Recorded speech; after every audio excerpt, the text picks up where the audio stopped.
Hello, and welcome back to Bard College. Hope you are well. Our party are more well than they might have been had they stuck around in Leminigrod. When we left our party, they managed to extricate themselves with Tharavol's help from the depths of the mines below to a temple seemingly excavated around a giant being, but that had been infiltrated by a horrible, old, diseased elder brain with its control over Brother Kalis, whom they liberated from his life. Having escaped from Anchor Rule, they went back to Leminigrod with their new companion, Sidrul, who was in some kind of glass encasement within this temple grounds. Kryn broke her out, and she seemingly seems hell-bent on destroying all Gake kind. But yeah, with recovering Ina's body, sadly deceased, they teleported away and got some respite in Leminigrod before an incursion of a Nautiloid. And we appeared thanks to Tharavol's spellcasting at the Lamedy Precinct, the religious centre of Darkusk, which is the surface-based capital of Chelenosh Prime. Craig, I'd just like you to roll me a d20.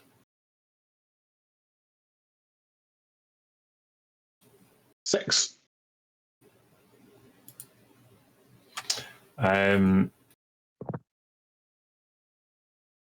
The Lamedy Precinct is fairly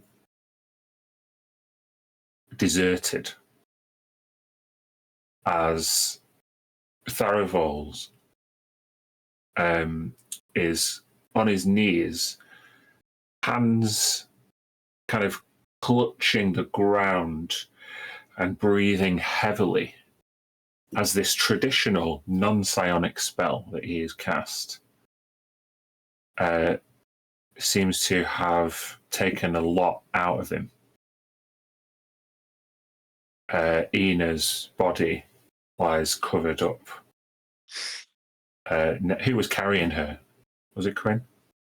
I can't remember. I think it was, yeah.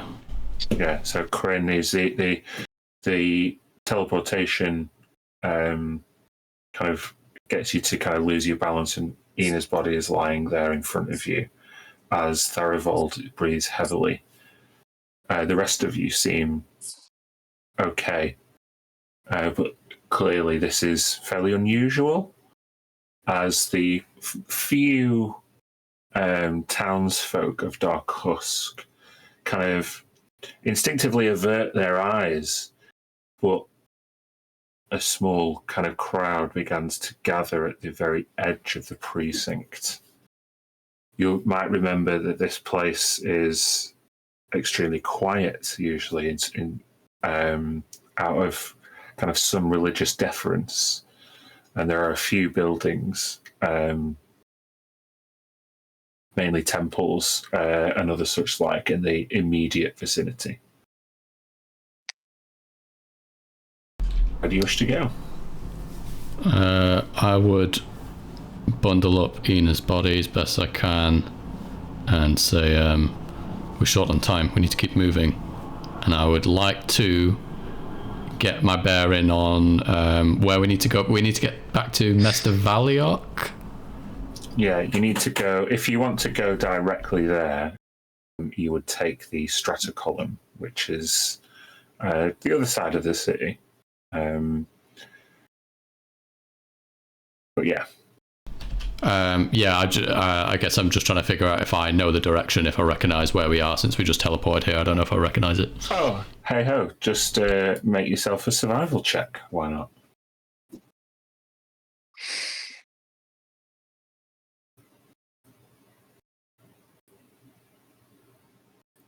Oh. God, it's so disorientated. Is it this way or that way? I don't know. Maybe somebody local might be able to help you. You didn't spend much time here. I guess I will just try my best. The first person, I mean, it's difficult to seem nonchalant in this kind of situation, but I'll try not to draw much attention and just ask someone, which way to the strata column, please? Just make a charisma check. I'm going to say at disadvantage. Because he's hiding a dead body. Yeah.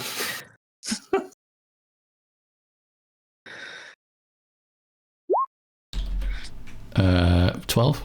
It's 12. You see a woman steps forward, and she has kind of pale skin, and she's dressed in like a black headdress. And as she looks at you and assesses the situation, she like reluctantly points out to the left. And as you look over to the left, you see the industrial precinct, the forge quarters. She gives you that general direction. Yeah, I'll turn to the rest of the party. Are we ready? We need to move.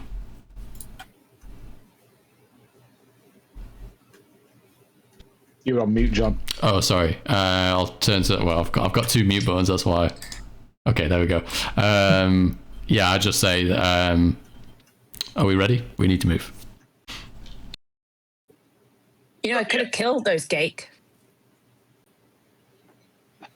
Yes, his rule, I know, but there is a time and a place, and it was neither the time nor the place.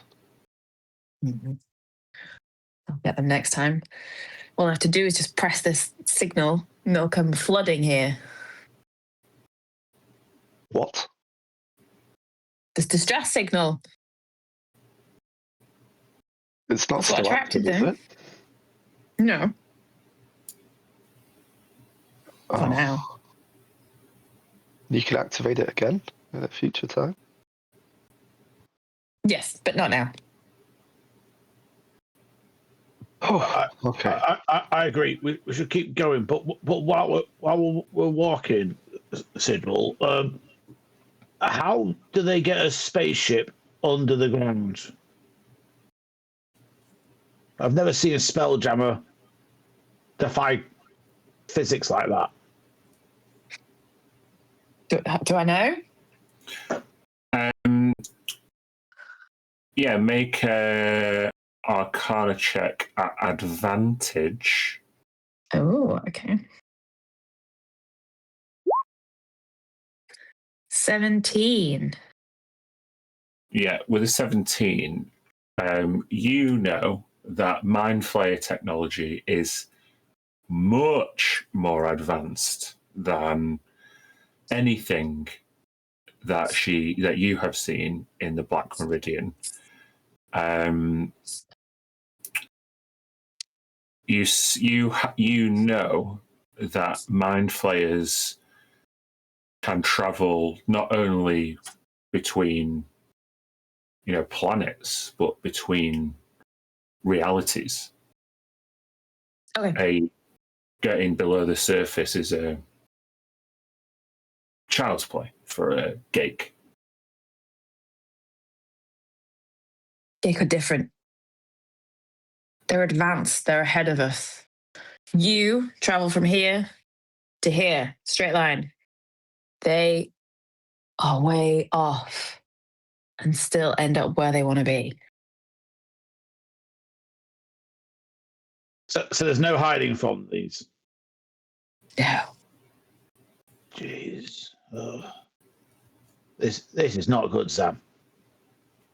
Why are they following us? 'Cause Well, we killed that elder brain, maybe.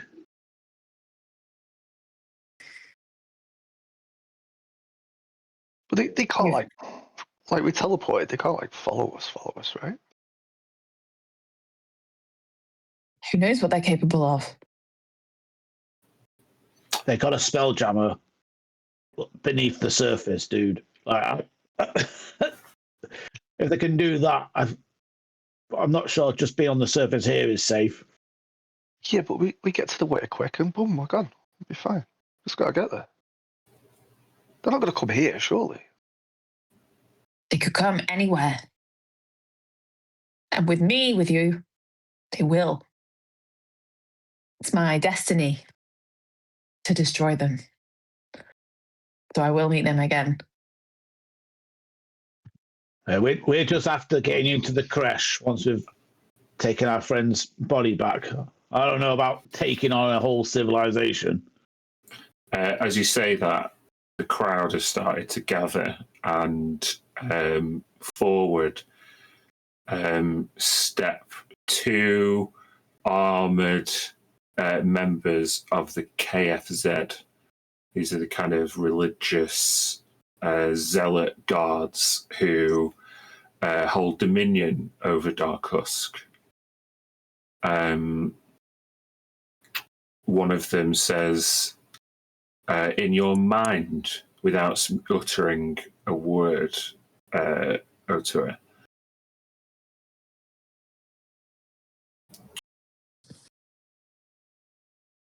You there?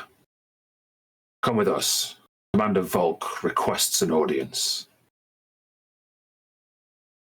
Oh, we'll give you an update. Yeah, I mean, we're kind of in a rush, but and I'll out loud, guys, have we got a second to just update Commander Volk while we're on our way?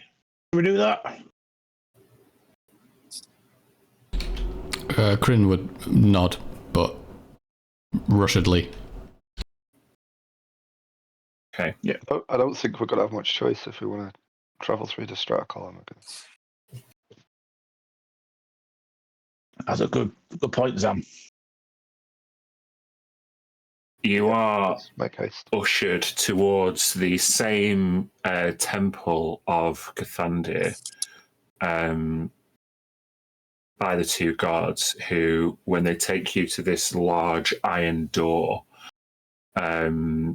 they kind of push you forward and leave you with the phrase, "May he return."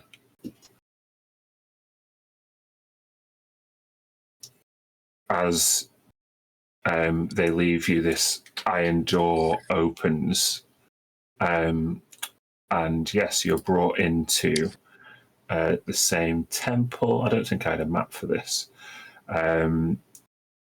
but it's basically long, very sparsely populated corridors. It's a realm of silence, of deference, of respect, until you get to this bottom of the steps where there is a black curtain to the side, and you see the familiar face of Commander Volk, this much older Shadar-kai elf with pale skin.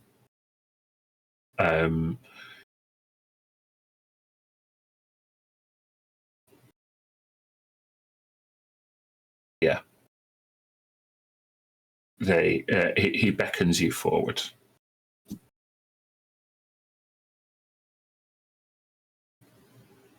I'll step forward, assuming everybody steps.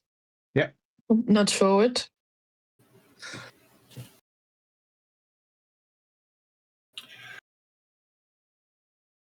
You made a bargain here with Commander Volk to go and investigate the Temple of Cathandir and Laminigrod itself. Did he make that deal just with one of you? I think it was Kryn. Ina, wasn't it? Was it Ina? It took one person to the side. Oh, yeah, it he was took Ina. Ina to the side. Yeah, it was Ina.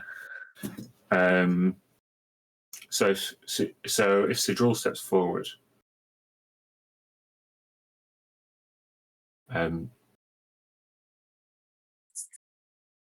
may he return.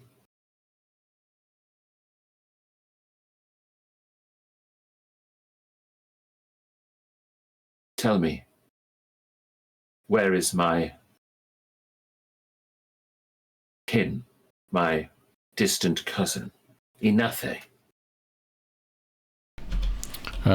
Corinne Is that will, her? Corinne will step forward, and if there's a desk, he'll lay her body down on it.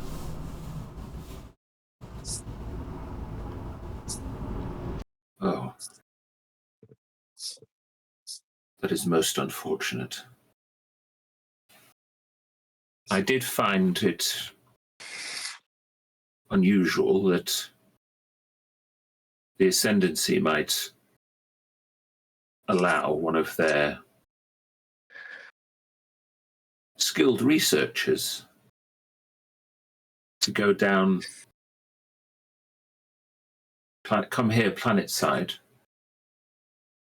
without a more robust contingent, which kind of looks over towards Otua and Zam.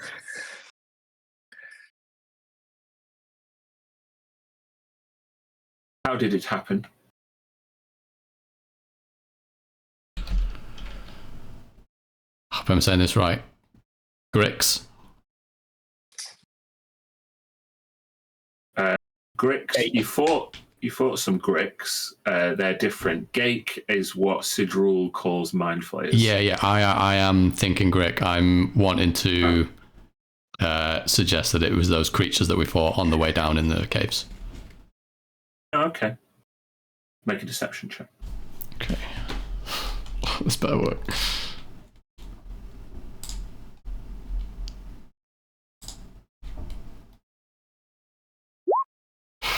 Natural one. Oh no.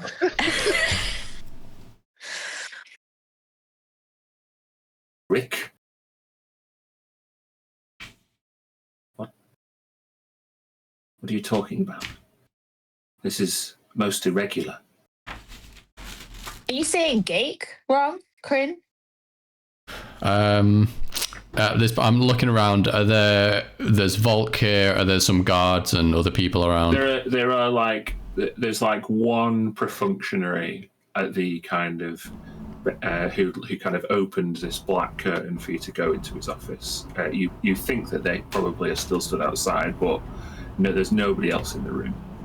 I think I'll approach Volk and just stepping closely to his ear. We might need a private word for a moment.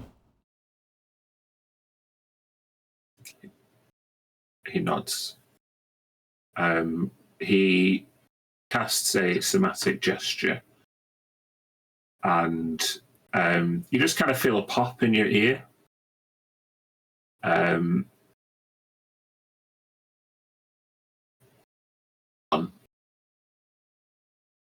We don't wish to cause a panic. I'll take off the necklace that I have with the 4 silver discs hanging from it. I'll show him, and the Temple of Cathandir is compromised. He puts his hand out to grasp this kind of necklace with his 4 silver discs on it. He goes to inspect it. My word. You did manage to reach it. We'd not heard anything from our brothers and sisters in Luminogrod. Brother Kalis was always quite reclusive, had his own ideas. Bear with me 1 second. He takes the 4 discs and fans the discs of the necklace out in his hand, and you can see these 4 runes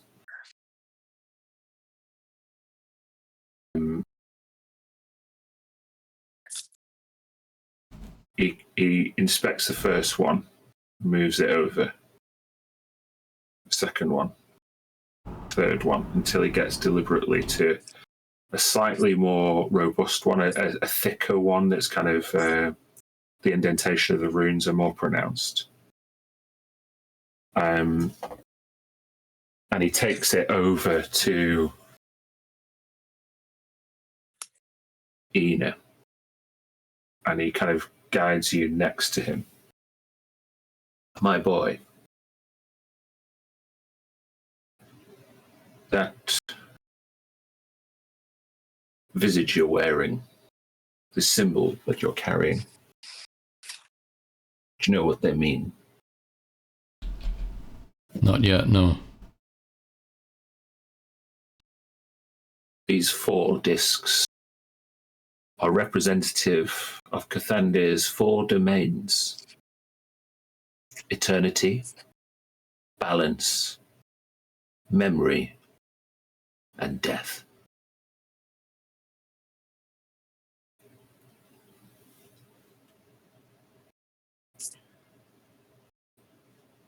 I give you my deepest condolences. And he casts a spell on the coin so subtly that it's like a magic trick. And he replicates the 2 silver discs that will correspond to the death rune. And he places those 2 silver discs on the body of Inathe.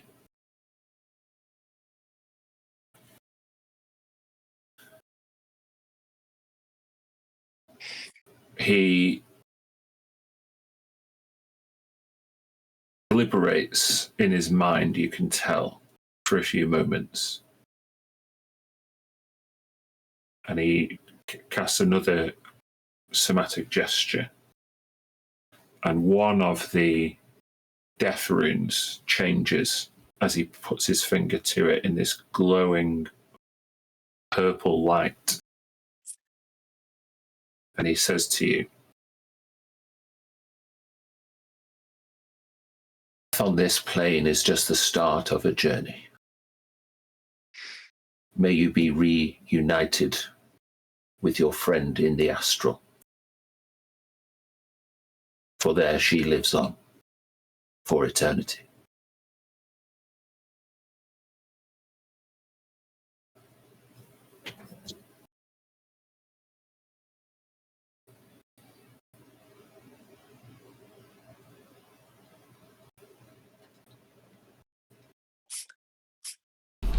I think Quinn just kind of holds back his emotions for the moment. Mine and Ina's journey are not complete yet. We have to take her back home. There's some explaining to do on our end, and we're short on time. That was my next order of business. Now that respects have been paid, one of my main concerns about you traveling to Liminigrod was the potential for a diplomatic incident. You intend to return her to the Shattered Hymn?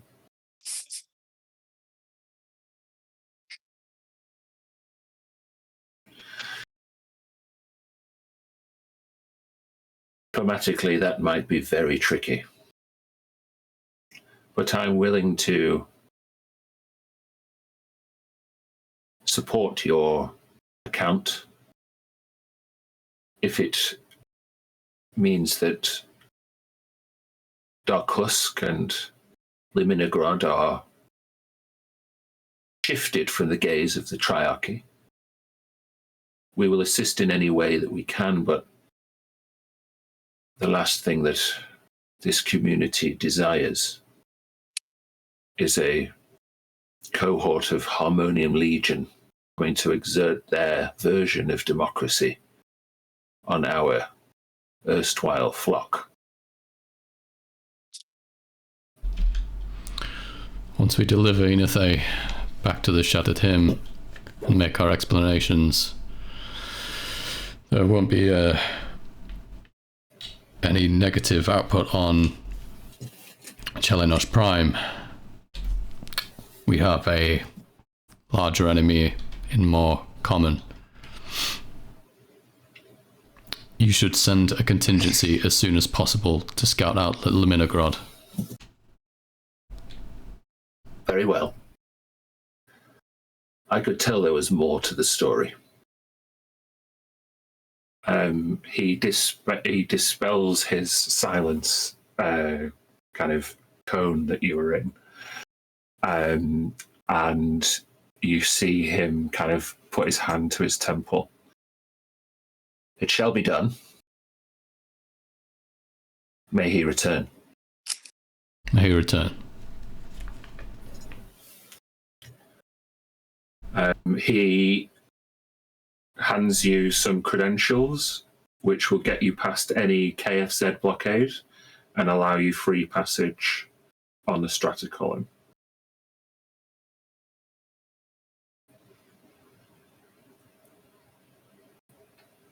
Is there anything else that anyone would like to do while they're here? Zam would pull Kryn to one side and say, so you told him then? He'll find out soon enough. I told him what he needs to know for now. He's permitting us to leave, take Ina back to the Shattered Hymn.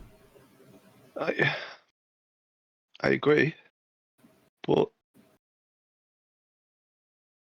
if they come here, they're going to get ambushed. They're not prepared. Everyone's going to die. There's Would no you more not wanna be prepared there warned? can be. And we can't save them, Zam. We can't save them, no, but we could. It feels like we're lying to them. I know. But we fled a dying planet once. We just might have to do it again.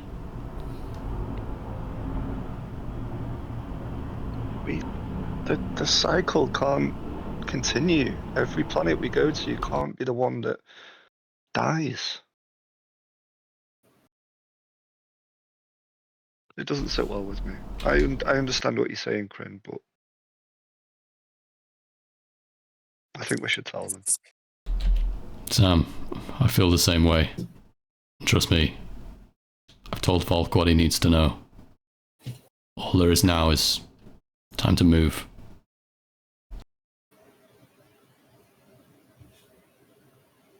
Okay. As you look over your shoulder, you see Commander Volk. He is just going through a kind of religious ritual. And you hear maybe 2 or 3 pairs of boots coming down the long stairway of the temple.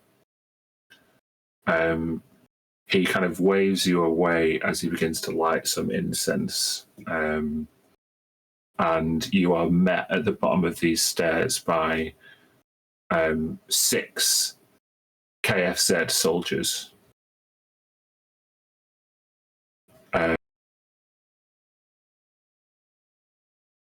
One of them steps forward at the bottom of the stairs. Commander Volker's dispatched us to Leminogrod. It's most unusual. What can we expect? Hell. And I'll just try and keep pushing. The guy who kind of looked at you, like, gives you like a quizzical look, and the KFZ soldier behind him puts his hand on his shoulder, and you hear, "This is what we train for. Let's go."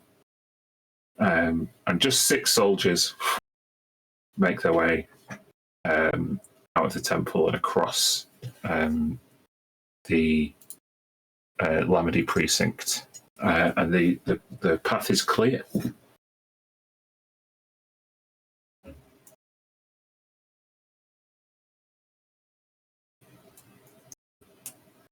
Zam is just stood staring at the soldiers running into the distance, like motionless.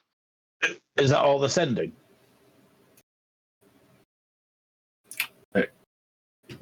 You say that too.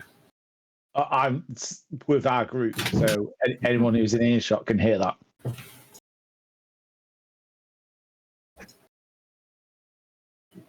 That's probably not going to be enough, I'd say.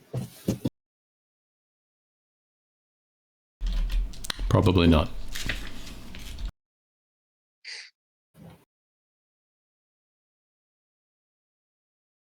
You didn't tell them.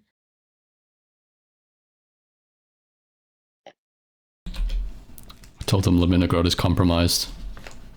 And that they don't have much Bye. time. Does it matter? We need to get to the strata column. If we don't get off the surface of this planet, this is where it ends.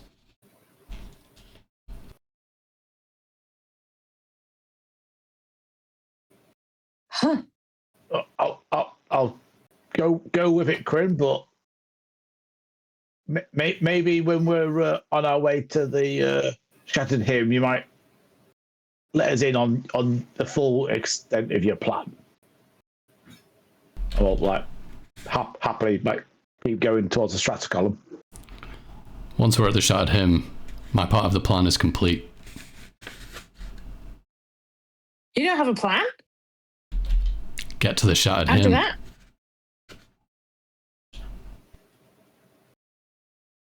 What are your goals as a crew?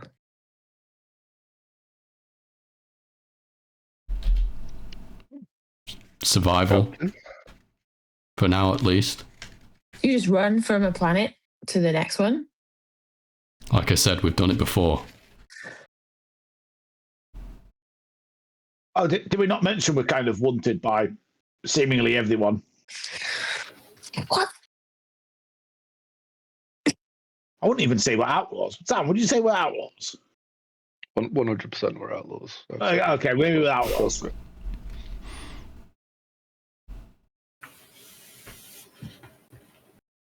Honourable outlaws. So, what?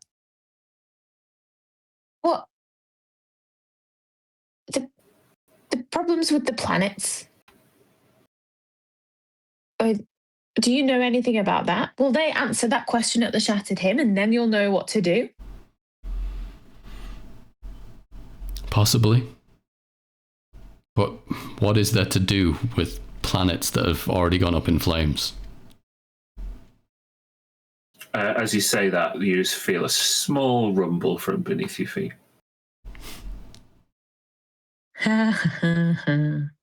Sidral. Everyone else feel that?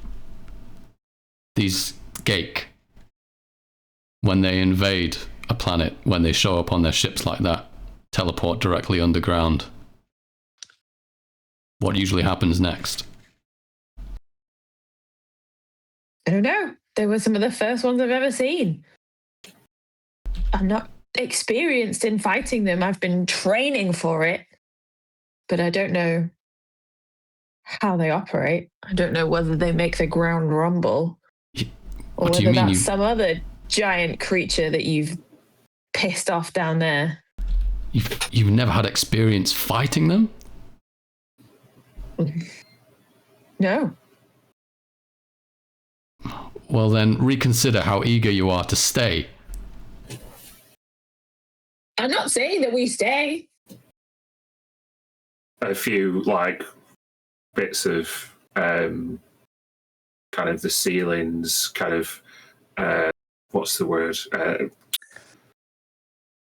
Just the decorations, just a few bits of stone and mortar just fall down from the ceiling. Time to go, I reckon, before we can't use the strata column anymore. Yep, there's going to be a mad rush for it soon. We want to be ahead of the curve.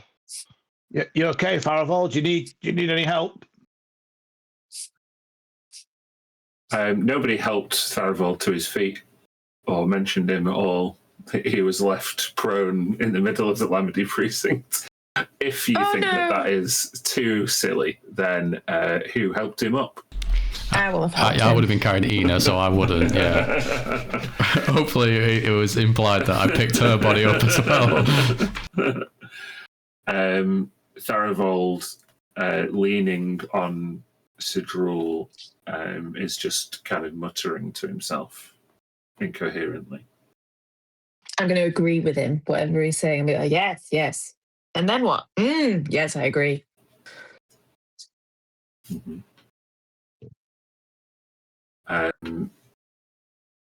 So? Go.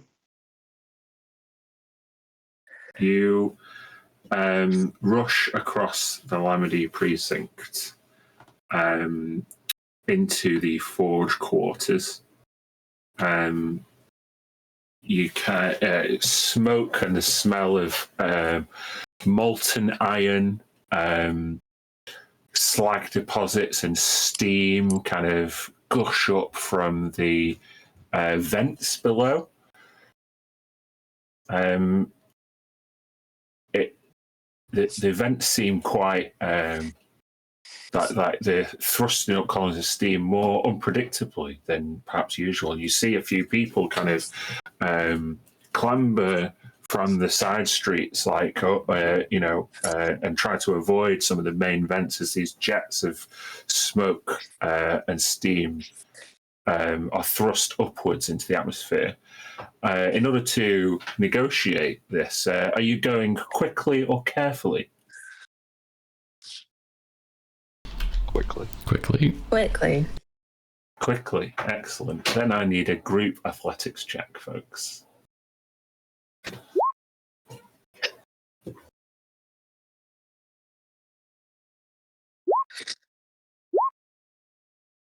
Oh, all right. masterful work. Not 20. Some of you decide that time is of the essence, and you push on unafraid through the forge quarters as these columns of steam, you brush them off. Some of them hit you directly, and you keep going and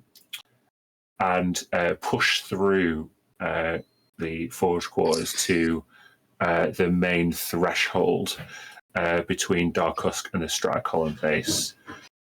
You see 3 guards.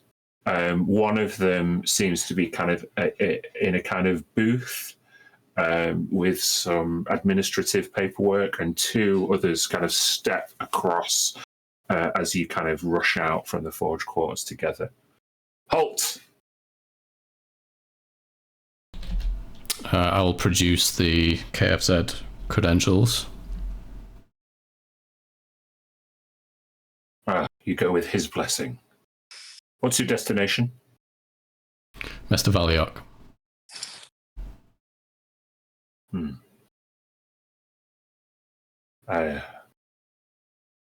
You passed through this way not a few days ago. There was an astral elf with you. Has she remained here? I slightly gesture to the bundle that I'm holding. Very well. This one points to Sidrul, the other one says.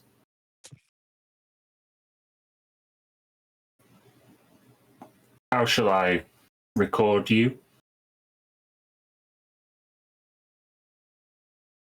What kind of question is that? What's your designation? Kresh. Rashan. They kind of look to each other. And one of them scriggles down their best approximation of what that might be. I just stare at him. Let's make an intimidation check. Yeah.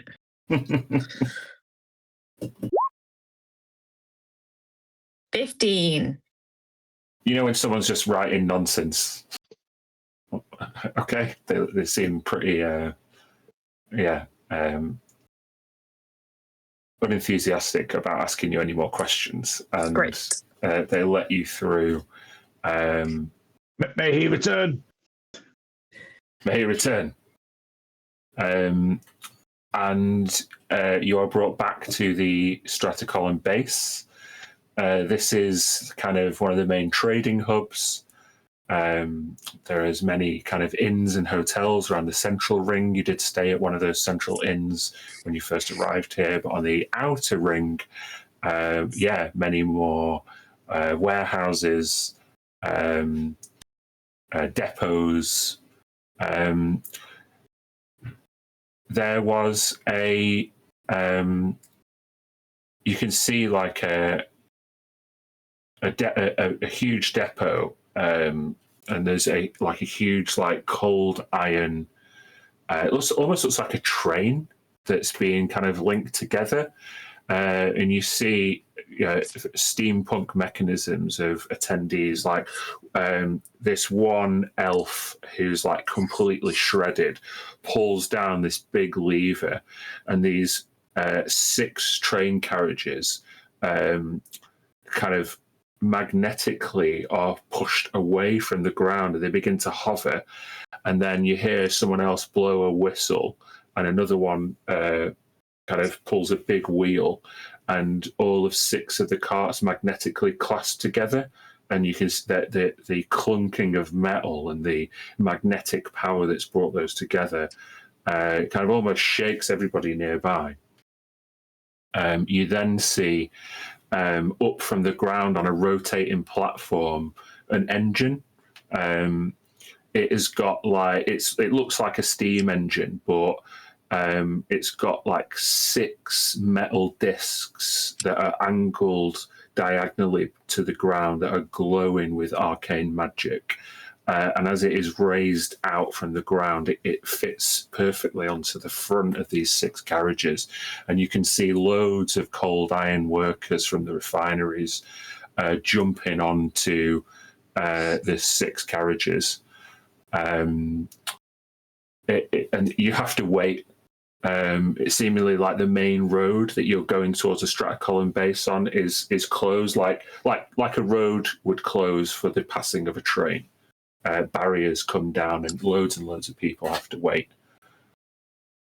There's members of the public are kind of half rushing to get where they're going, but also kind of you get the impression this doesn't happen like very frequently.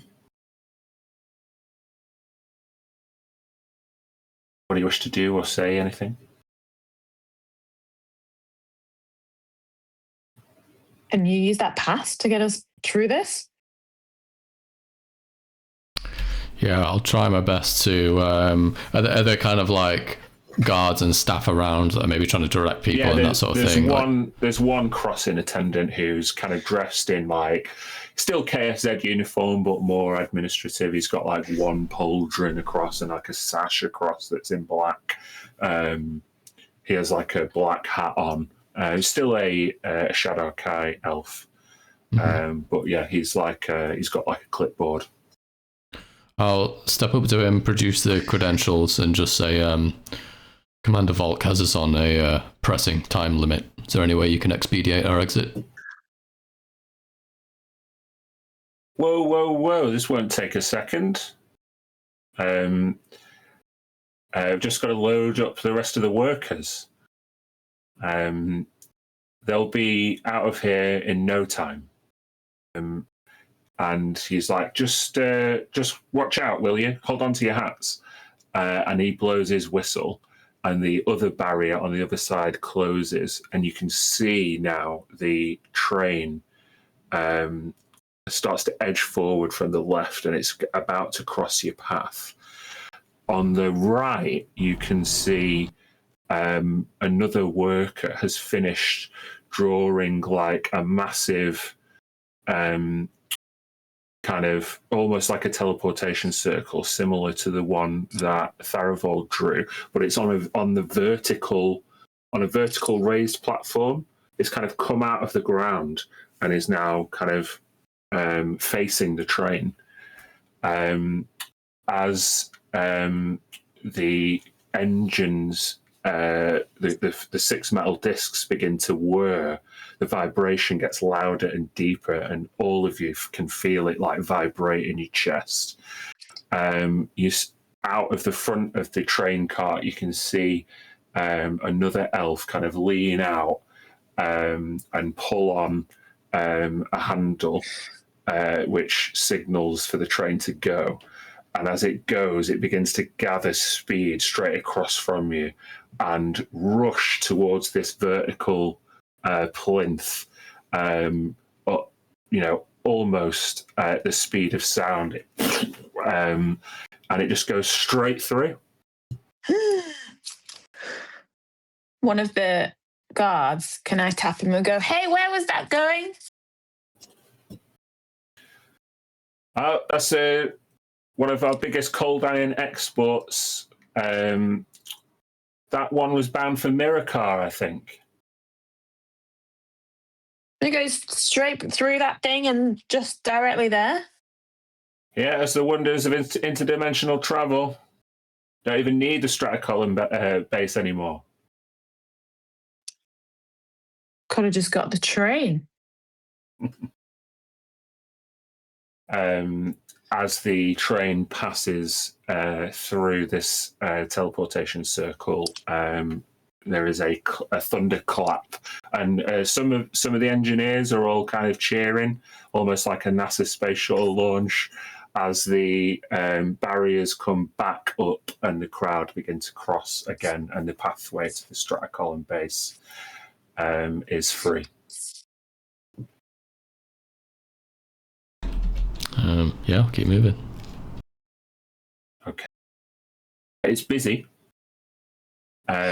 Whether it's busier than normal, you're not sure. I would like everybody to make a perception check.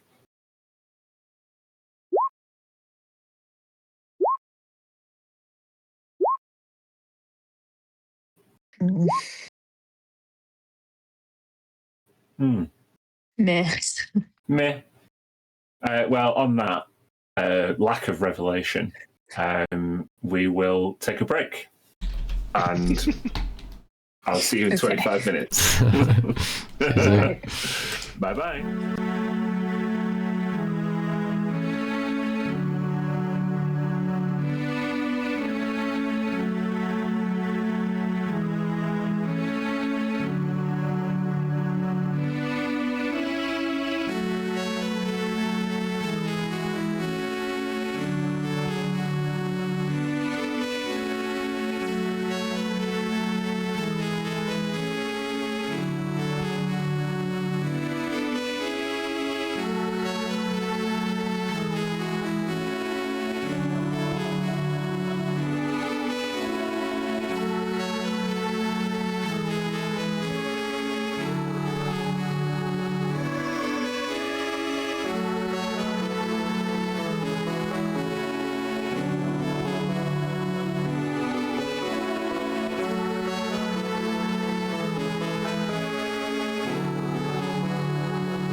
Welcome back.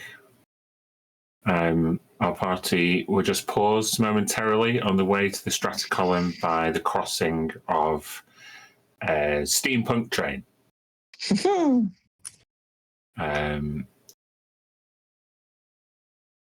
You might remember when the decision was initially made to go to Planetside, one of the motivating factors, only one of them of a couple of, was to try and bring the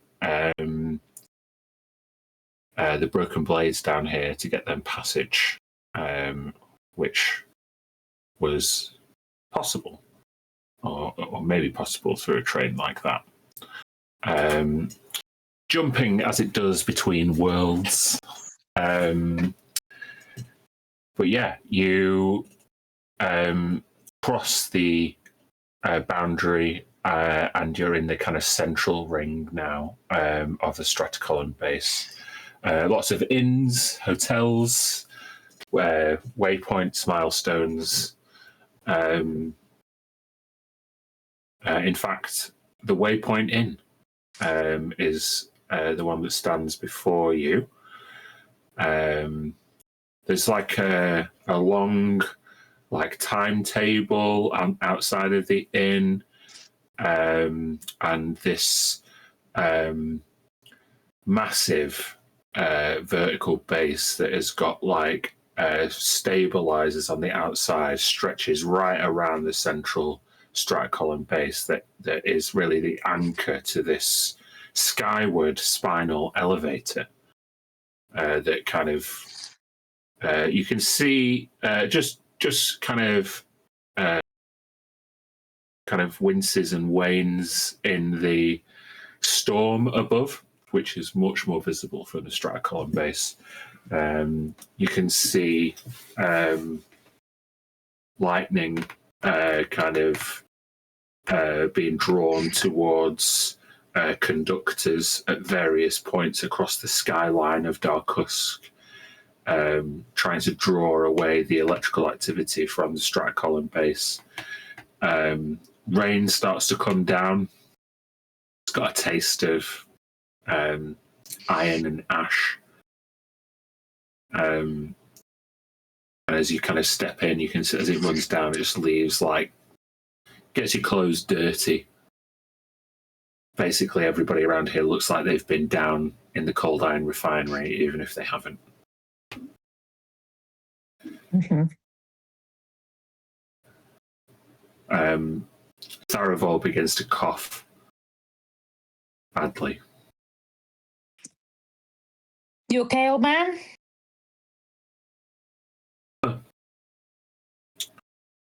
The air. It's thick. Like smog. Disgusting. Yes. I need to get home. Home. Yeah. We're taking him home, right? Yeah, his home is the same as where Ina's from.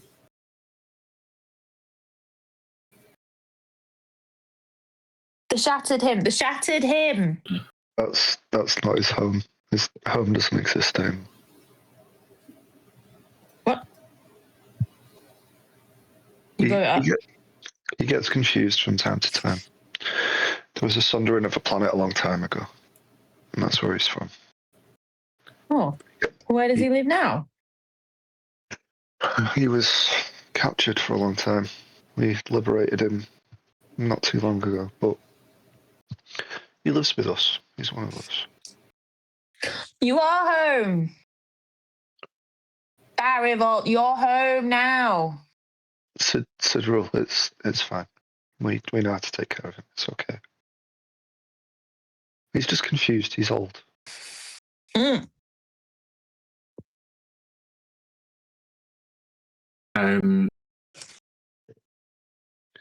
Which one of you, from the last time you were in the central Stratocolumn base, picked up the memory tube?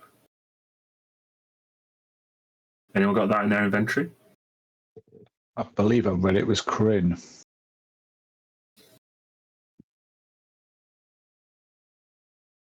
Was it? Or was it Ina? Maybe it was Crane. I don't have it. I don't have it in my inventory. Memory Tube. Maybe it was Ina. Maybe. I think it was Kryn. It wasn't in. Maybe I Ina's just didn't add it to inventory that we my. went through Yeah. last week. Do you remember you were accosted outside the inn Oh, yeah. last time you were here, and you found something planted on you, and it turned out to be a memory tube? Remember that? I think it. Vaguely, I yeah. can't remember. Yes, that was Crane. Yeah. Just trying to find evidence of that in a recap, whether it was missed I'd or seen not. it in the recap. That's why I said it, because I've been reading the recaps.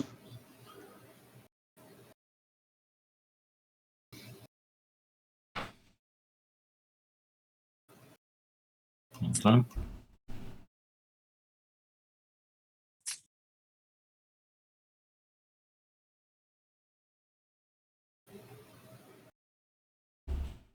Next of us translates his paper and turns out instructions how to use a memory tube is evidently what's in the parcel handed over to Kryn. Yeah. Session 13.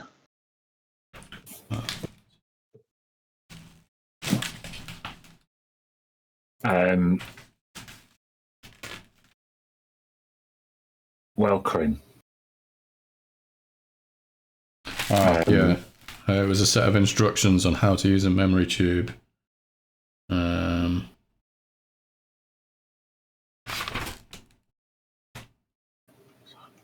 I don't know. Did we use it?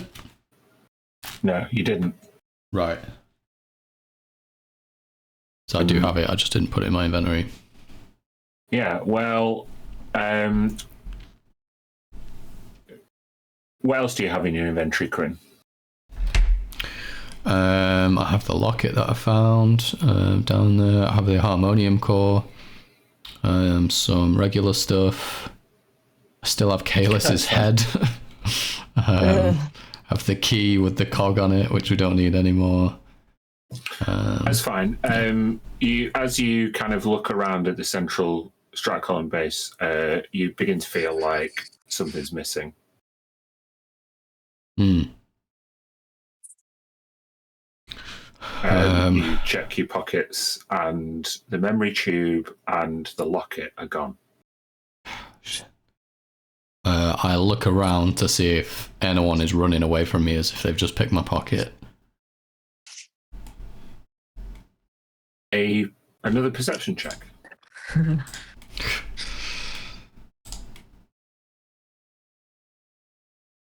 Okay, 9.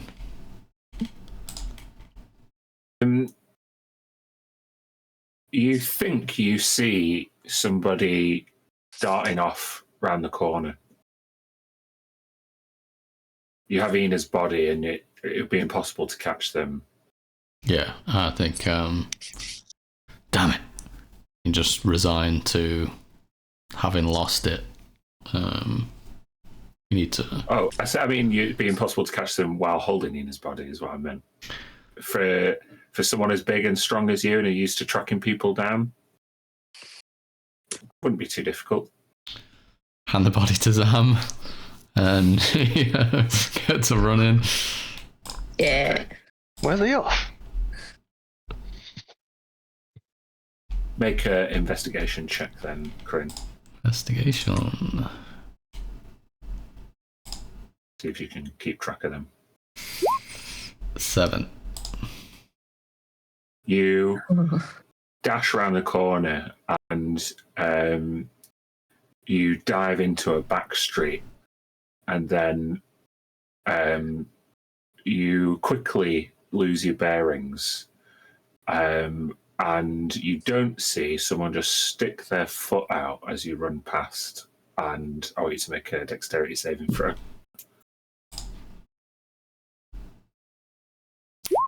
19.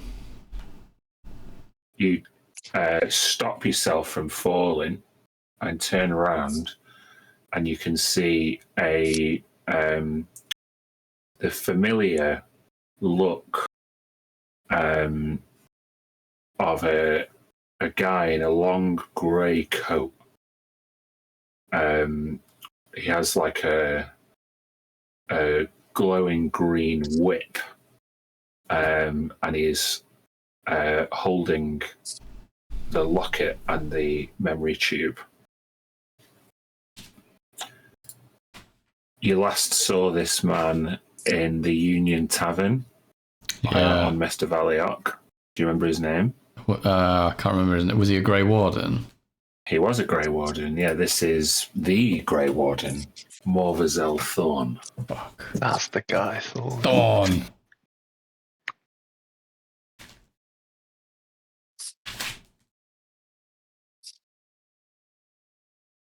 Yeah, I stand myself back up.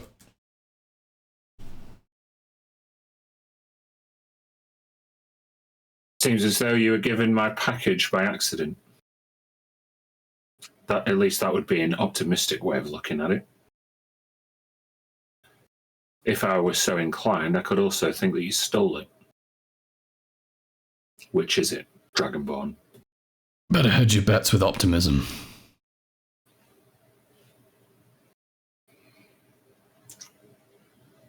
Where's the elf girl?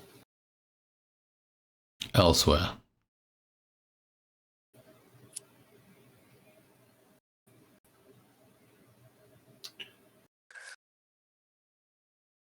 Seems as though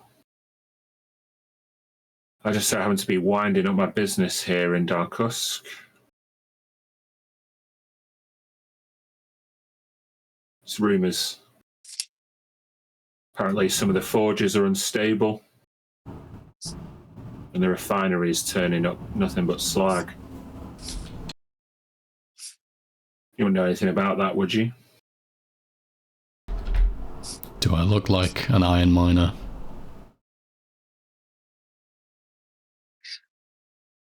Well, be that as it may, you keep in worse company.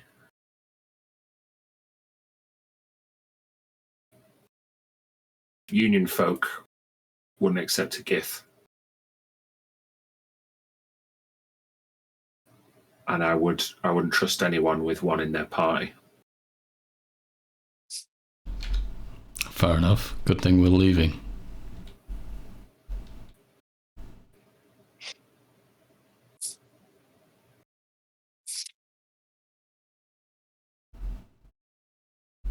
I know who you are, Corinne.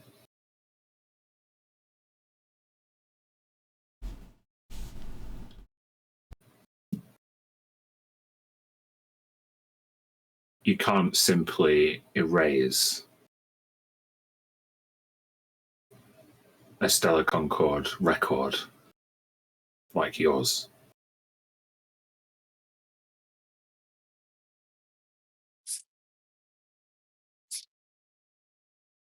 Not without help, anyway.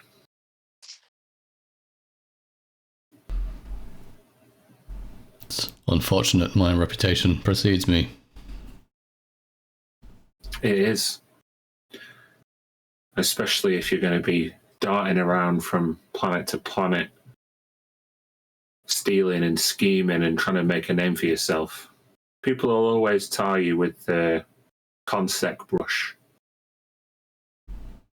You need to make sure that you try to avoid appealing to the better natures of people and maybe exploit your consec connections if you're going to make your way in this world without getting ripped off. He shakes his memory core. What do you need, Thorn?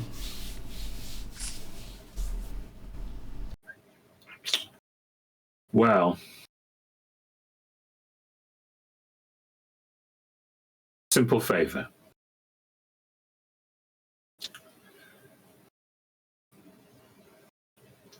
There was an elf passed through these parts. Pretty well-respected member of the noble house above the shattered hymn. You know him?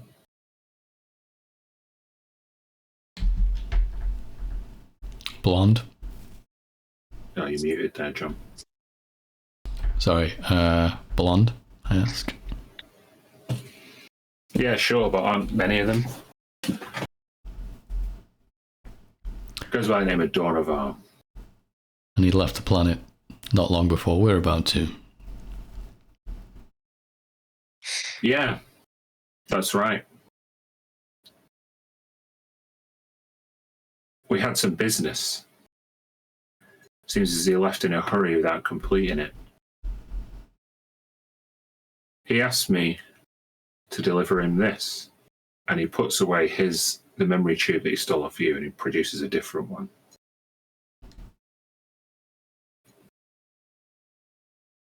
I always see a job completed. You track him down, give this to him. He should see that I'm paid. And I would be surprised if he wasn't extremely glad to receive it, that he might send a benefit your way as well. Well, just so happens where we're going next is where we expect to find him. Good. It's an easy yes for you. And he holds out the memory tube. Yeah, I'll take it.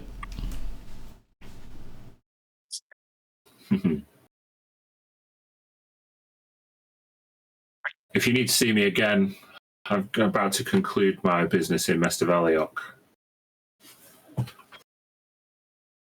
But I have a feeling that we could come to a mutually beneficial arrangement. Come by the coil.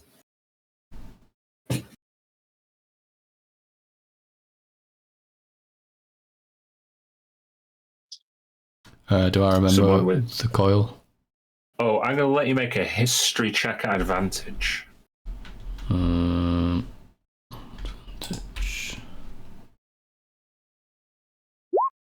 10. 10. You know of the coil, but you never went there. The coil... Did you ever play Mass Effect, John? I didn't. No. Regrettably. I know I should. Yeah, you would fucking love it. The coil is a unaffiliated space station outside of any territory oversight. So it's neutral grounds. But yeah, bounty hunters, secrets, gangs, crime. Yeah, big space station, way out. It's where Morvazel Thorn has offered to reacquaint himself with you if you ever need him. Okay. Cool. The rest of you, Crin's run off. What are you doing?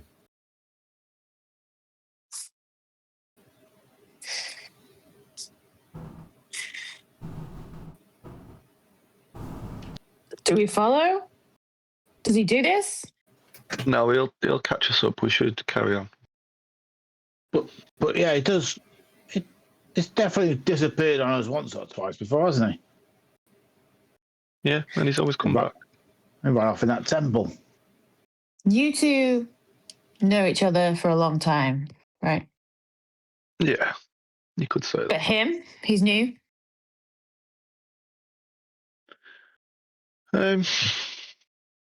She was new.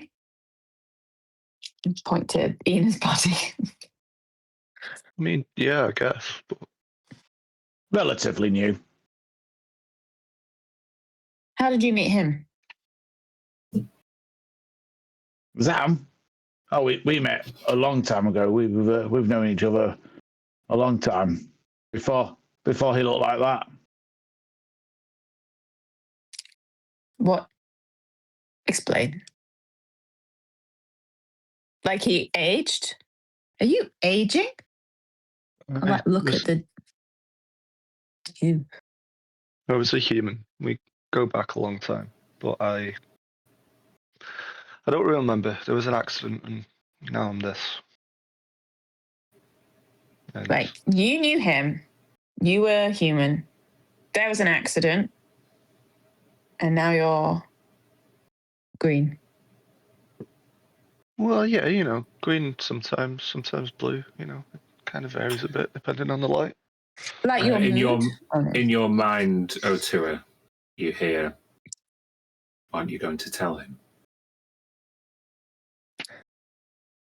Yeah, but it is true. That is how it is. It's not the whole story, though, is it, Otua? No, well, maybe when we're not in peril, I could tell him. You forget, don't you? We're connected. I can tell when you're lying. Dornovan said that you made a deal with him. Like your arrangement to escort Ina was pre-planned.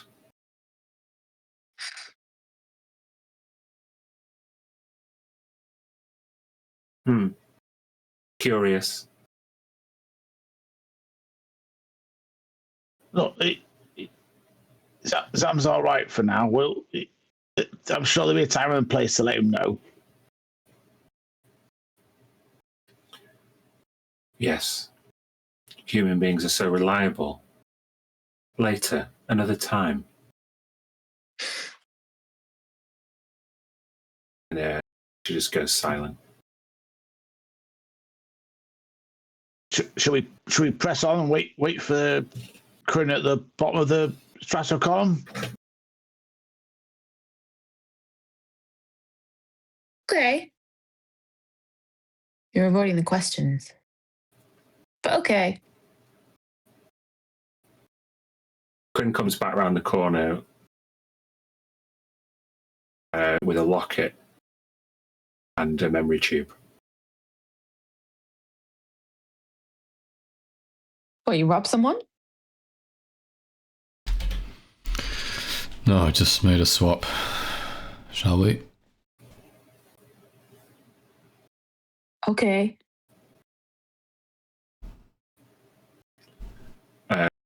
As you say that, the compression of air is released across the central column of the base as an elevator doors open, and not very many people are coming down. However, lots and lots of people are wanting to get on. But it does seem particularly busy. Not more busy than a regular peak time at the moment. But yeah, if you all want to get on, you can make your way on. I haven't been in one of these, have I? Never. I didn't get as far as this.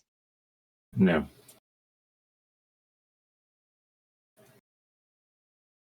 I'm like looking round it. No, I'm sorry. Apologies. You have. You I must have come down here. You've come down. Okay, fine. That's fine. Yeah. So you all kind of strap in on the edges as a KFZ attendant kind of does a final inspection. Yeah, I want to be grabbing onto the sides with my gloves to swimming and climbing. I remember the trip down. Yeah. They do seemingly have a problem with Ina's body. This is not. You see one of the KFZ come up to you, Zam. His cargo is not secure. I put 25 gold in his hand. Never mind. And he pockets it. Everybody else is strapped in. And you feel the floor just give way, as if, like, you know, if you've ever sat on the Ice Blast PlayStation, whatever it is, in Blackpool, it just kind of floats there for a minute before it sends you flying up. Yeah, I just need you all to hold on. So an athletics check, if you will. Okay. I'm holding on to Tharibold as well. Yeah. Oh, but I rolled a natural 20. Excellent.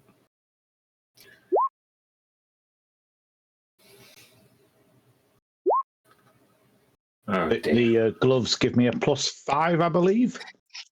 Ah, yes. So, yeah, 16, 9, 26, 23.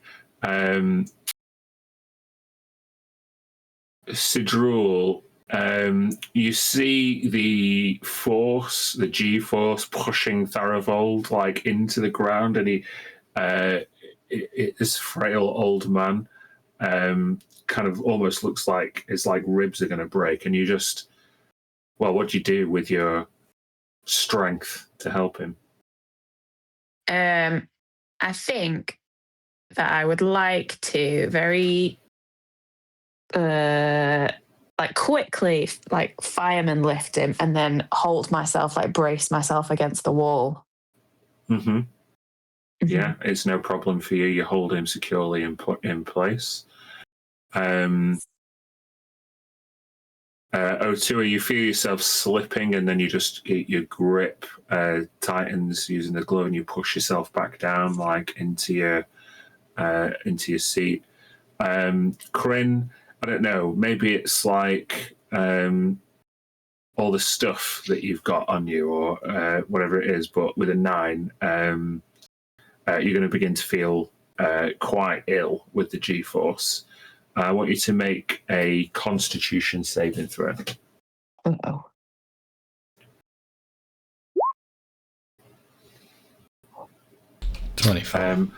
How does Kryn quell the rising, sickening feeling in his esophagus? I think just his experience of being on missions in the past where sometimes you did throw up everywhere and then you just had to carry on. He just kind of thinks, I don't have time for this, and just swallows and just moves forward. A goddamn sexual Tyrannosaurus. Right.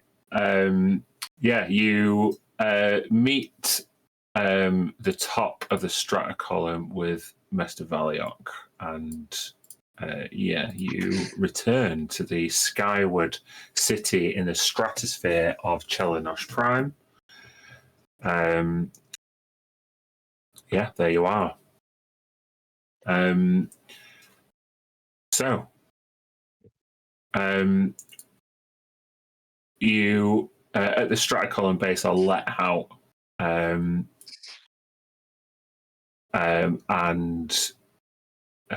where do you head? What's your destination?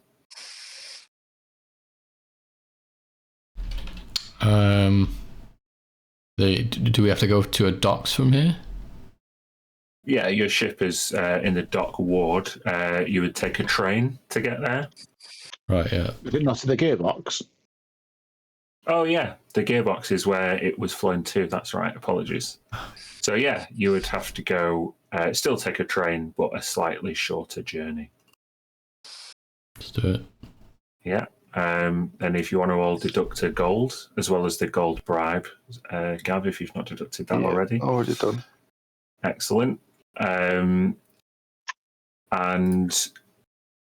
you head to the gearbox or the warehouse district.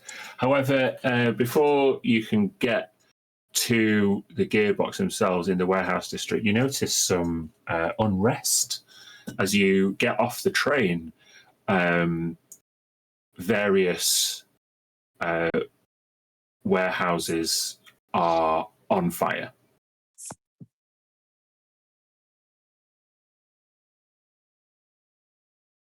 Was it like this when you passed through? Not when we were here. Nope. Is there any locals, residents, passerbys to like what's going on here? What's with all the fires? Oh, it's like a union uprising. The there's a crackdown. Apparently, some of the workers are unhappy. Some disagreement. They've broken out into unrest. Some of the union guards are being really heavy-handed. Watch yourself.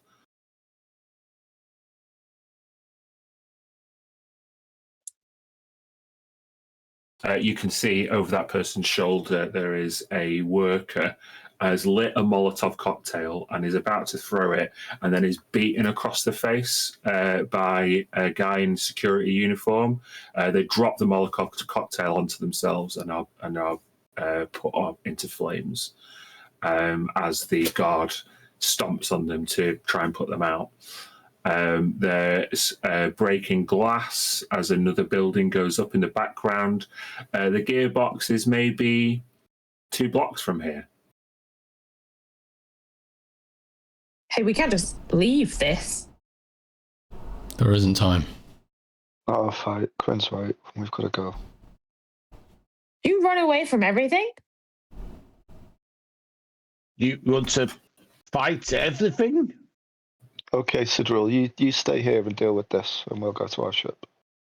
Yeah, I'll go and help. I'll put Tharivold in Otua's arms, Yeah, I'll carry Farivold. and I'll go over and help the guy that's on fire and being stomped on. Yeah, okay. As you approach, you go to interject, and hold on.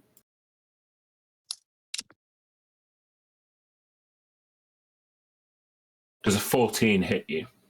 No. It's just a backhand with a baton that you managed to parry. Hey!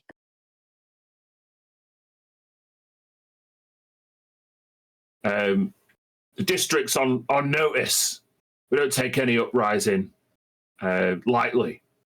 Some workers need to be taught a lesson. And they continue stomping on this person. I pushed them away. I pushed them Make off an him. athletics check. 22. Oh, you push him over. And then if I have some cloth on me or like something, some bit of fabric can I use to try and more gently get them out? I'm still not like gentle with him, but I'm not stomping on him. Make a perception check. Okay. As you begin to try and help him, you realise that across the road there is a reservoir. The water kind of looks dark and murky, but it's a lot more liquid than you've got access to right now. I grab him by the arm and go, "Can you walk?" And I pull him over to the reservoir. Yeah. He's screaming in pain as you pull him Okay. over. I just try and dunk him in it. Yeah, it's just steam as you put him out. As you pull him out, he's got burns across his face, which are now covered in like black sludge, but he's no longer on fire. Okay. Thank you. Oh. And he just passes out. Okay. I'm going to lay on hands and heal him for... can I just choose whatever I want? You don't need to spend more than 4 hit points. Okay. I'll spend 4 hit points to lay on hands. If it's the same as Paladin lay on hands, then yeah, you get to pick. Okay, cool. You can restore a total number of 18 hit points. Okay, so I restore him 4. Yeah. As he begins to feel well, even though he's still burnt, scarred, he said, "Please, you have to help my friends. We just wanted a fair wage. There's too many exploitation practices going on here. We'd had enough." And as he points over to a warehouse, there's another explosion, and you hear screams inside. Okay. Can I still see the group? What are the rest of you doing? You see this explosion just across the streets where Sidrul's helping by the reservoir. Crane is still moving. Well, we've got too many other people to help here. No, we've got Farival and Ina. Ina's dead, and Daravold doesn't know where he is. There are people screaming. The guy clutches at you, Sidrul, and pulls you. Please, you have no idea. My little sister's in there. Come on!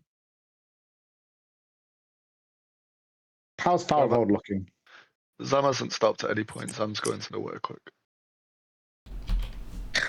How close is this warehouse? You have to go. Well, in fact, you'd have to go around it to get to the Weir Quick. The quickest way is through it, even if it is the more dangerous way. Oh, that's convenient, Dan. It is convenient. Yeah. Little Fucking shortcut. bums. Little Stop shortcut. running away from the screaming children. We didn't know there were screaming children.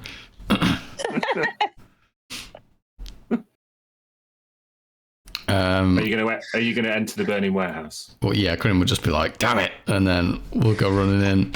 I would like to use my cold breath to see if I can. Hold on 1 second. Hold on. I wouldn't be so forceful if I hadn't designed an encounter.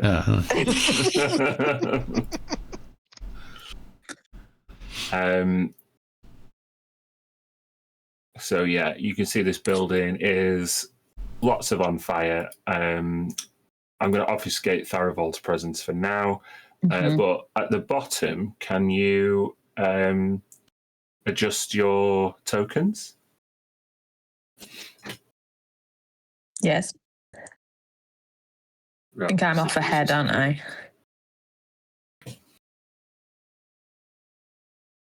Yeah. So you burst in.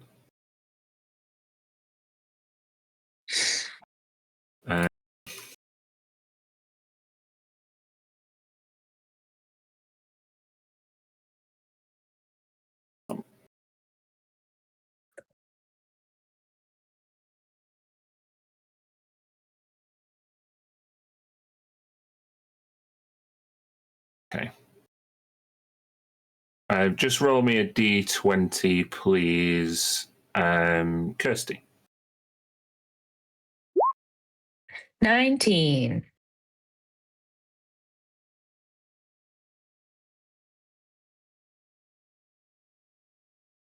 Okay. Bear with me 1 second.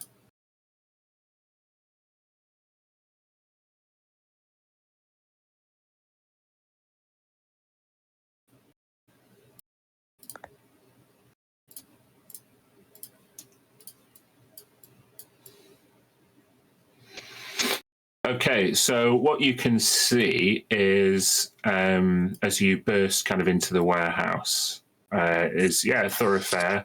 This is more of a I mean it looks more like a square or something, to be honest. But yeah, it's got a straight path through. It seems to have been the door been bust in by these 4 guards who seem to have cornered a group of rebellious anarchists who are now trapped in the fires of their own making, and these fingermen, if you like, are to it seems kind of bring them to some kind of justice. Sidrul, amidst the fire and the flames, no one notices you enter. What do you do? I'm gonna run up to one of them and shout, "Hey, bullies, you can't just let these people burn."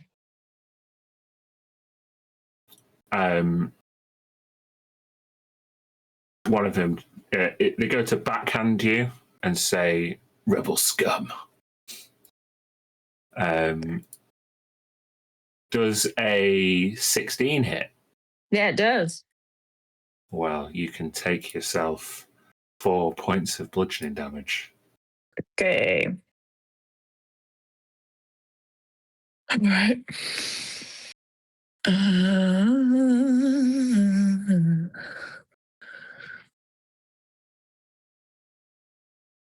Can I hit him back? Sure, let's roll initiative, shall we? Yeah. Bear with me. There we go. Turn orders up.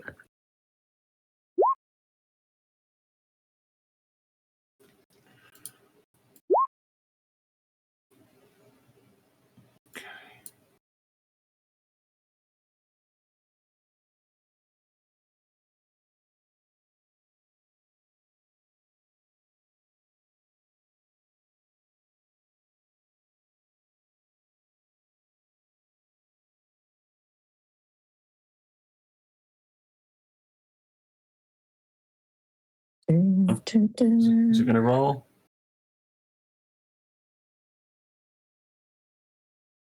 It's not rolling for me. Why not? Oh, yeah, it is. It's rolled it. It's just taken a while. Stupid. And then we'll roll this one.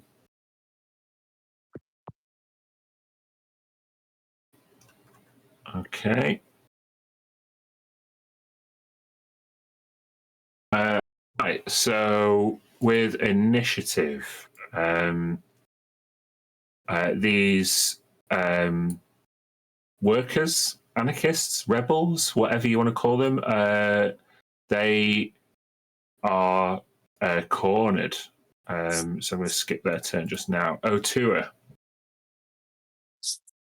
You see Sidril go in. What are you doing? Well, I guess this is the way then. And I presume carrying Faravord, I'm moving at half speed. Yeah, sure. So 5, 10, 15. Okay. Get to one side, so just as you walk in, you see this this guard like backhand Sidril.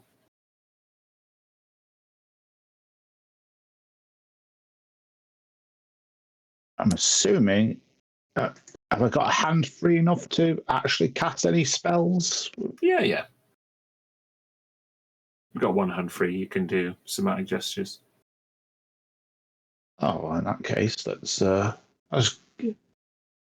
not. No, actually, no, not at the point where I wouldn't do that if I were you, mate.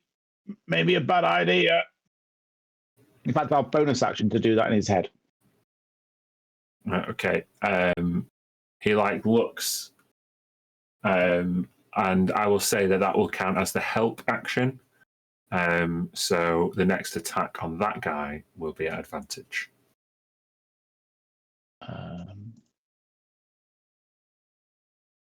Anything else you want to do? I'll action dash then, just to Yeah, sure. get further up the corridor. Okay. Zam, your buddy's just run into a burning building with an old man over his shoulder. What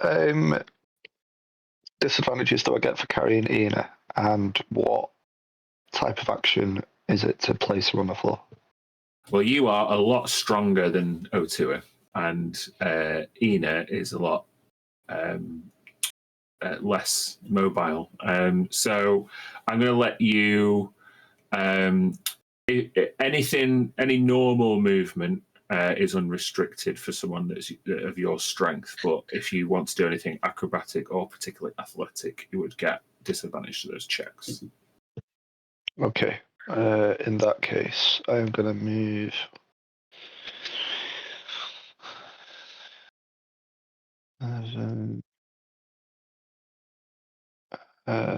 So there, I'm going to rage. So I grow in size. With my elemental cleaver, when I rage, I have to pick a elemental type. it seems fitting to pick cold, so I'm going to infuse Spine Splitter with cold, and I'm going to swing at the guy that's next to me. Yeah, go for it. I guess a 9 misses. It does, Second yeah. attack. 24. That'll hit. Check that it's done. It hasn't, so I get an extra d6 of cold damage as well. For 22 total. Nice. You mortally wound this guy with your spine splitter infused with cold. What does that critical strike look like? It would be in over the shoulder, chop down with a great axe, and it kind of gets lodged in him a bit. So as he's trying to work the axe out, maybe it like snaps a few more ribs on the way out. Yeah, he's extremely bloodied, and looks quite unwell as he lets out a scream.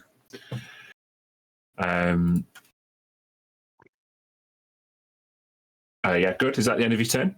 That's the end of my turn. Okay. Sidrul.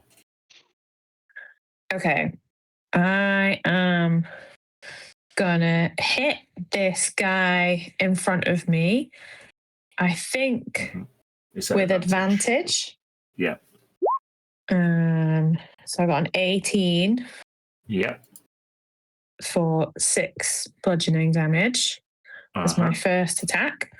My second attack, I would like to expend a moxie point to use my haymaker ability. Yeah. So I hit with wild abandon. Yeah, it's a big right hand. Oh, does a 12 hit? No, it doesn't. Ah, shit. I've lost that. Never mind. And then I'm gonna use my bonus action to do an unarmed strike and expend a charge of my... Oh, I think it's only if I hit. Yeah, I think you get the moxie point back, do you? No. So the moxie point is gone because I didn't hit, but I'm now looking at my force gauntlet. Mm-hmm. So I'm going to expend a charge of that and use my bonus action to punch him with it. Mm-hmm. And does that hit? Yes, it does. 25. Yes, it does. So initially takes 9 bludgeoning damage, but with using force gauntlet, it takes... What did that roll? Yeah. 2d6 extra of force damage, and he's got to make a DC 15 strength saving throw. Okay. I think I actually might be here for this because I'm... How did he do? He rolled a 2. Hey, so he is pushed 10 feet away from me. Maybe into some flames? Yeah, you send him careening over a box and, into some fire. He lets out as you... as you punch down with your first gauntlet and then he blocks the second one, you activate your force gauntlet and just uppercut him over a box and into some fire. Yeah. There's this big as you hit them. Cool. Yeah, they're screaming. They're still alive, but probably not for long. Okay. Okay. End of your turn, or are you moving? I'll go after him. You'll go after him? Like not into the fire, but I'll walk towards him. Okay. Menacingly. Yeah. Alrighty. Crane, you're up.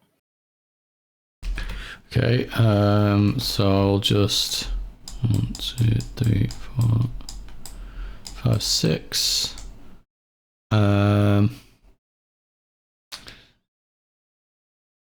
Ooh. Actually, if I went 5, 6 off to the side here, I don't really know what a cone looks like. I'd like to use my dragon breath in a cone to try and get sort of these guys. How big is the cone? That's 30 foot. well, it's 15 foot, but I don't know how you work out the angle. I'll show you. Hold on. Hey, there you go. Oh, Oh, okay. Who's doing that?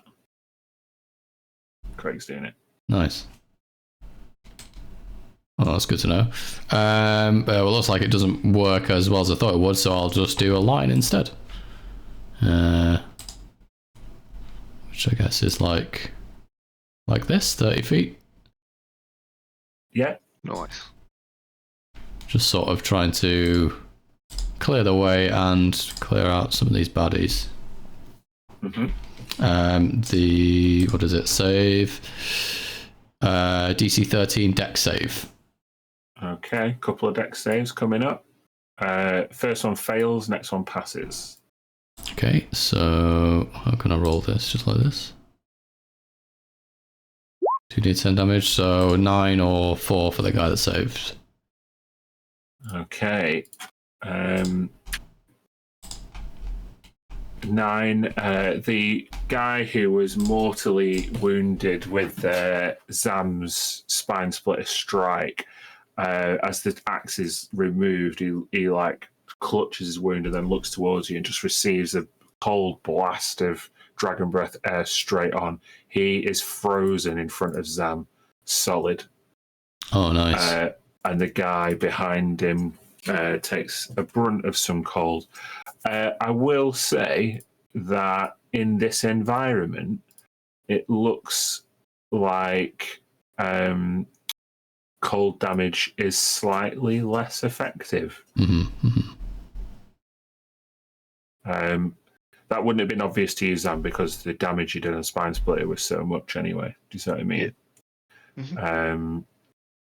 But yeah, slightly less effective on that guy. Okay, is it the end of your turn? I still have another attack there, but I can't really use it for anything. That's it for now, I think. Okay, it's now the guard's turn. The guard in front of you, Kryn, directly is he produces like a metal kind of cylinder from his belt, and as he shakes it, it extends into a javelin, and he throws it at you like a spear. Does a 21 hit you? Yes, it does. Right, yeah. It takes 6 piercing damage. Okay. He's got another one. He's going to throw it at Sidrul. Sidrul, does a 14 hit you? No. No, it just goes wayward. He's got one little bonus action pistol as he's going to retreat a little bit. And in fact, as he retreats, he's going to turn round and he's going to execute one of these workers. They are toast. Oh, shit.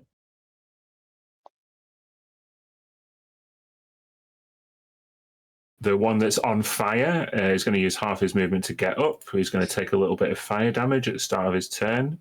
Only just enough to keep it, is to stay alive. But he's going to take 2 attacks on you, Sidrul. Oh, a crit. First hit is a crit. So I want you to take 13 piercing damage. All right. His next attack is a 15. Does that hit you? Yeah, it does. take 4 piercing damage this time. Okay. And he's going to just get out of the flames. He's going to use his bonus action to try and put out what he can.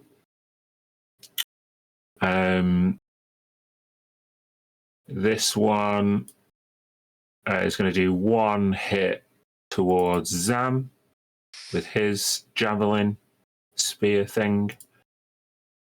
Zam, does a 16 hit you? Does not. No, it just goes through the goop and out the other side. Yep. You're a big target. He's going to try again.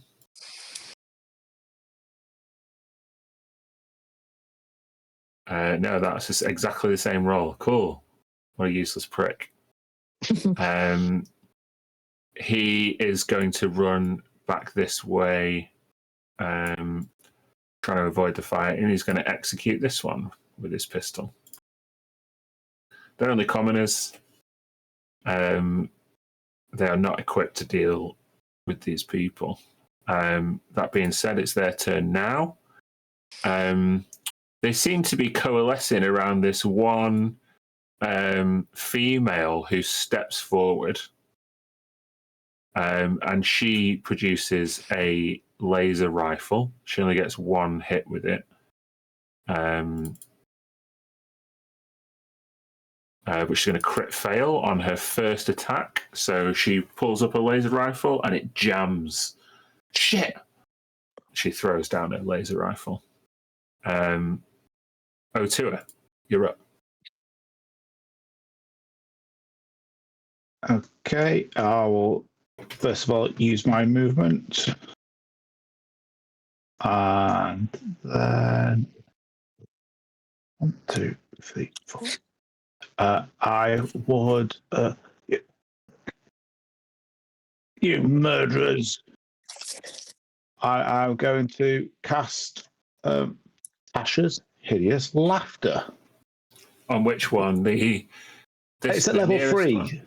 It's at level 3, so it's on all 3 of them. On all 3 of them? Okay. Wisdom saves then. Oh, goodness.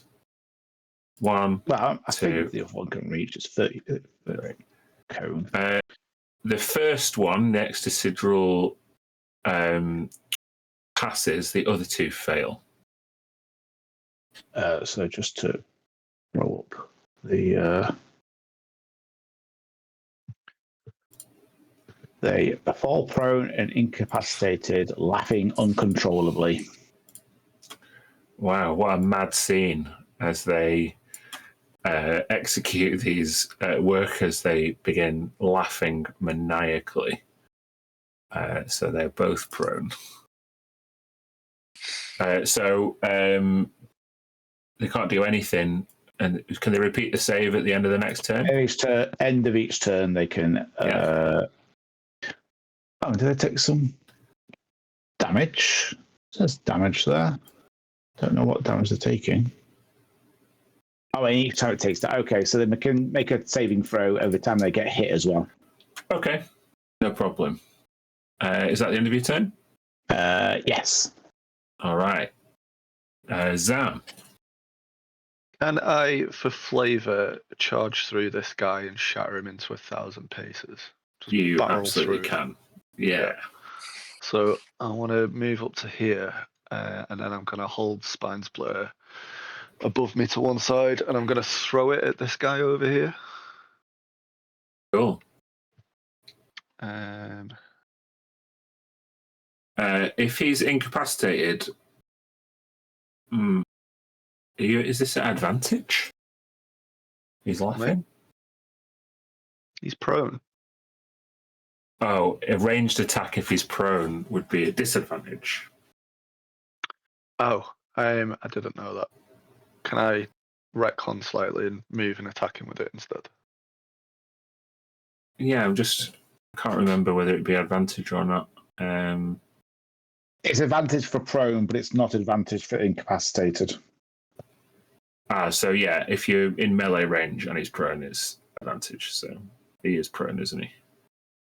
I only rolled a 14. Doesn't matter. Oh, goodness. You go to attack, and he just throws his head back and laughs, and the axe comes forward in front of him. Second attack. That one will hit. Yeah. 17 and D6.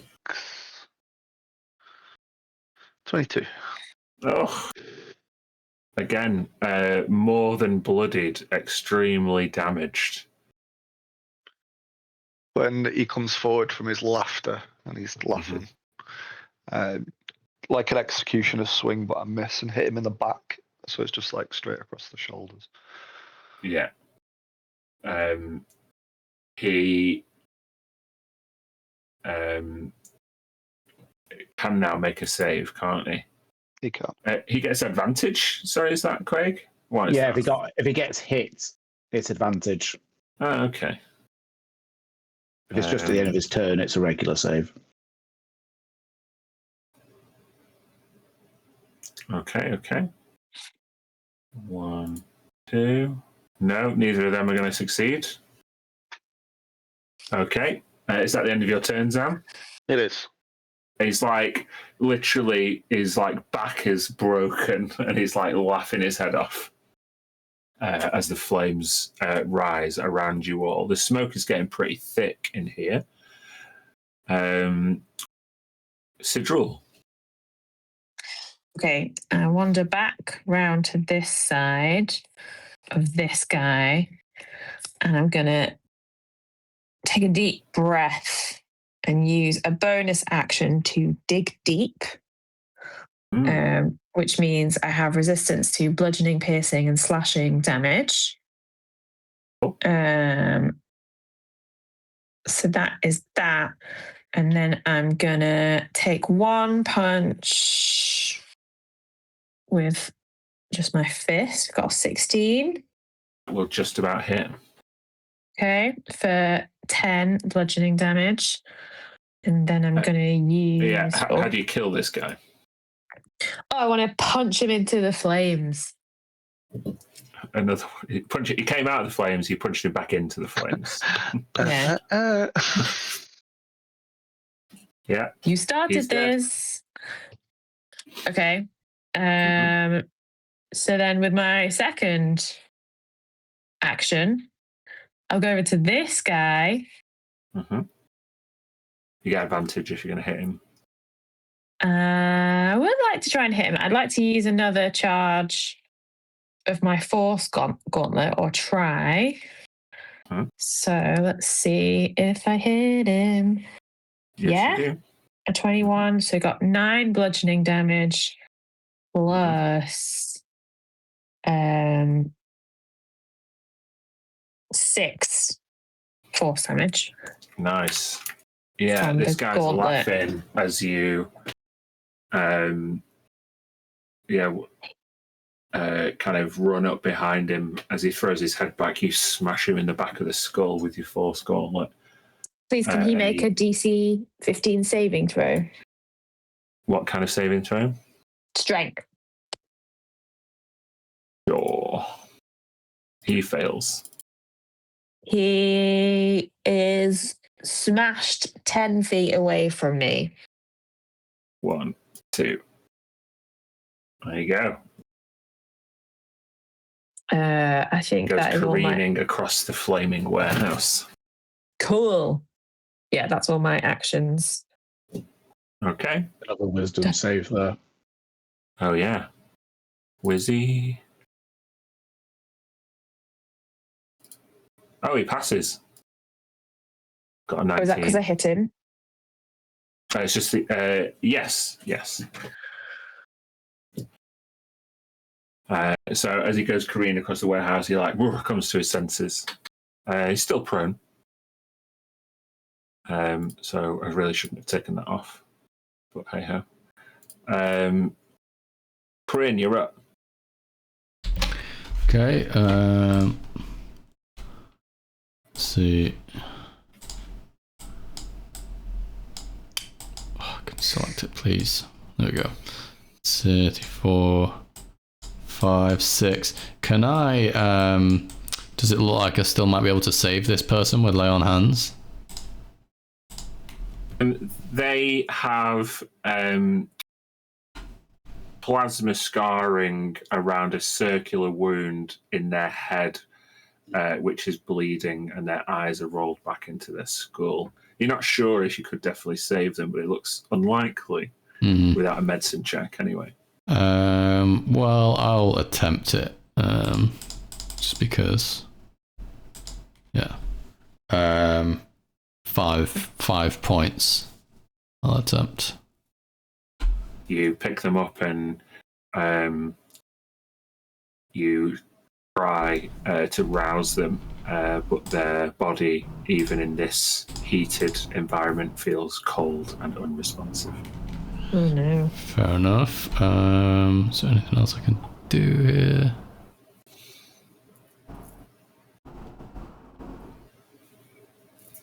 I think that's it for now.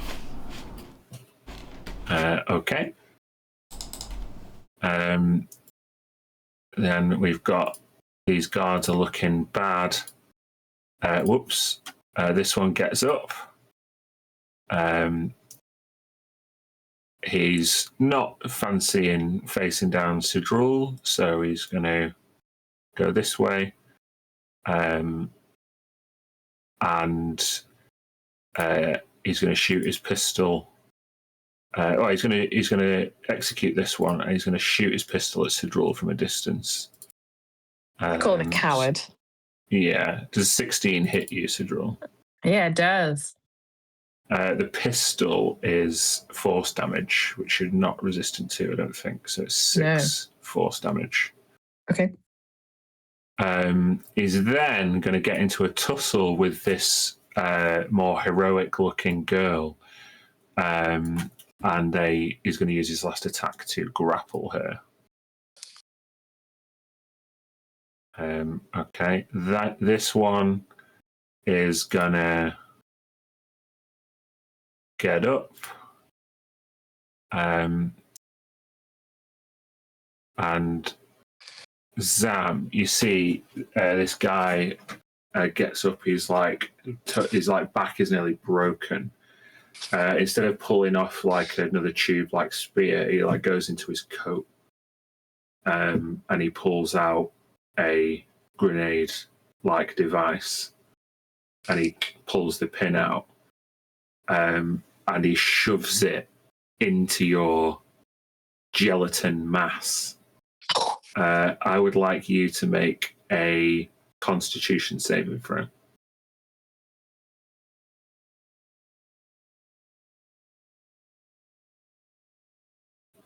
$23. Yeah. 28. As 20, is that because of It's within John's 10 paladin foot, aura? Yeah, I think so. Okay, yeah, 28. Yeah, John, your paladin aura assists Zam on his very high roll anyway, as one of these mobsters throws in a concussion grenade into Zam's body. Zam, it explodes, and like a giant bubble on your back kind of erupts and then just deflates again and causes you no harm whatsoever. I'll start laughing. He's going to run because that is terrifying to him. You're going to get an attack of opportunity. Lovely stuff. 20? Oh, yeah, that'll hit. 18 and a D6. Do I need to? How do you dispatch this guy? Yeah. I think as he goes to run, I'll just grab him by the back of the neck and the person that he's executed. Mm-hmm. I'm going to push his face down next to the person who he's executed and then just snap his neck. Oh, brutal. Right. As these guys go, one of them is feebly trying to interrupt this grapple. It's not working. This other one is trying to make for the exit, but it seems as though the door is locked. Otua, what are you doing? Keep on checking through. The dude who's grappling at the top, the last one. Can I bonus action to like speak into his mind, and then like they'll come back to haunt you, you know. And then can I cast a silent image of the two people he's murdered, but like in fire, rushing at him? Sure. I will give you advantage on an intimidation check if you do that.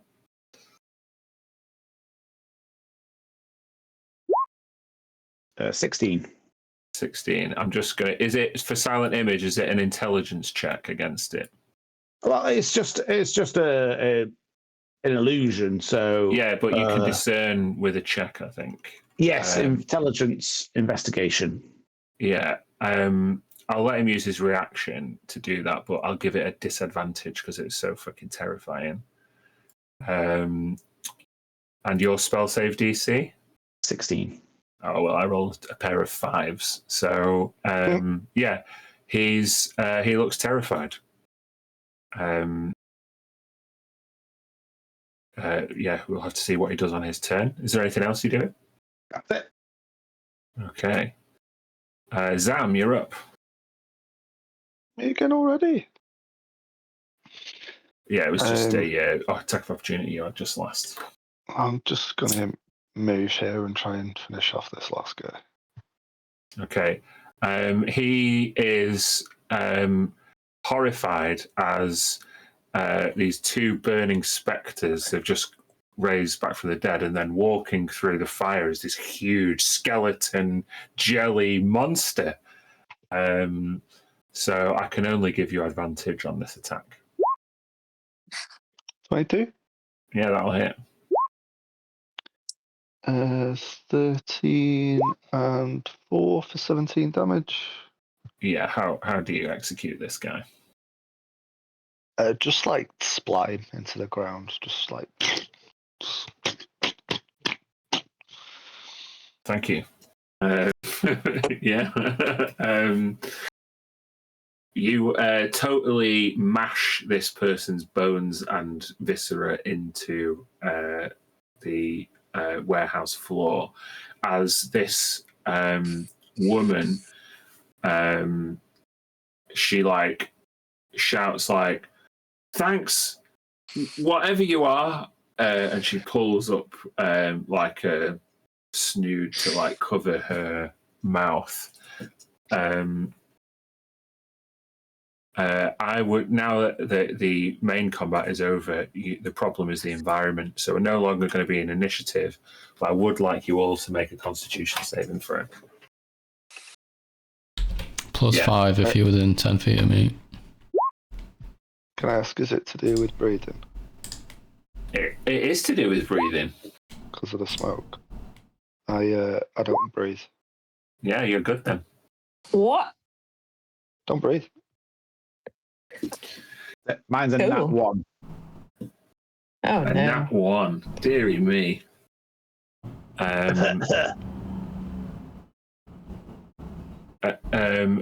Anyone else get a 15 or less? No, it's just a nat 1 for Otua. Therefore, Otua, I would like you to take 4 points of poison damage, and you have the poison condition.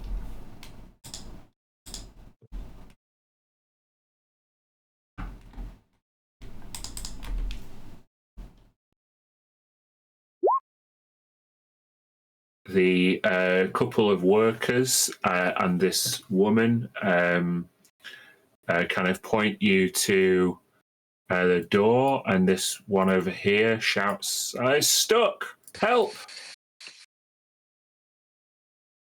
Who goes to help? Yeah, I will. Okay. This person, it's like a wooden door. What's happened is there's a wooden bar across it, but the metal like iron holster that the bar sets in is heated up, and it's kind of melted, so they can't remove it. Oh. Would it? I can't. Would it help if I like use my axe on the bar? Can I chop it that way? Yeah, you can brute force it, absolutely. Mm-hmm. Roll to hit. I think. Oh yeah, there you go. 21. Yeah, it hits. I think actually the slashing damage should be 1d10 plus 3. Yeah, because it's a pugilist weapon. So that's 9 slashing damage.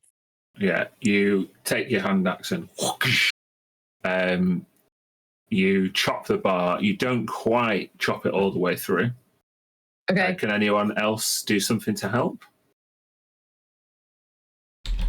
I could certainly try and give it a chop as well. Yeah.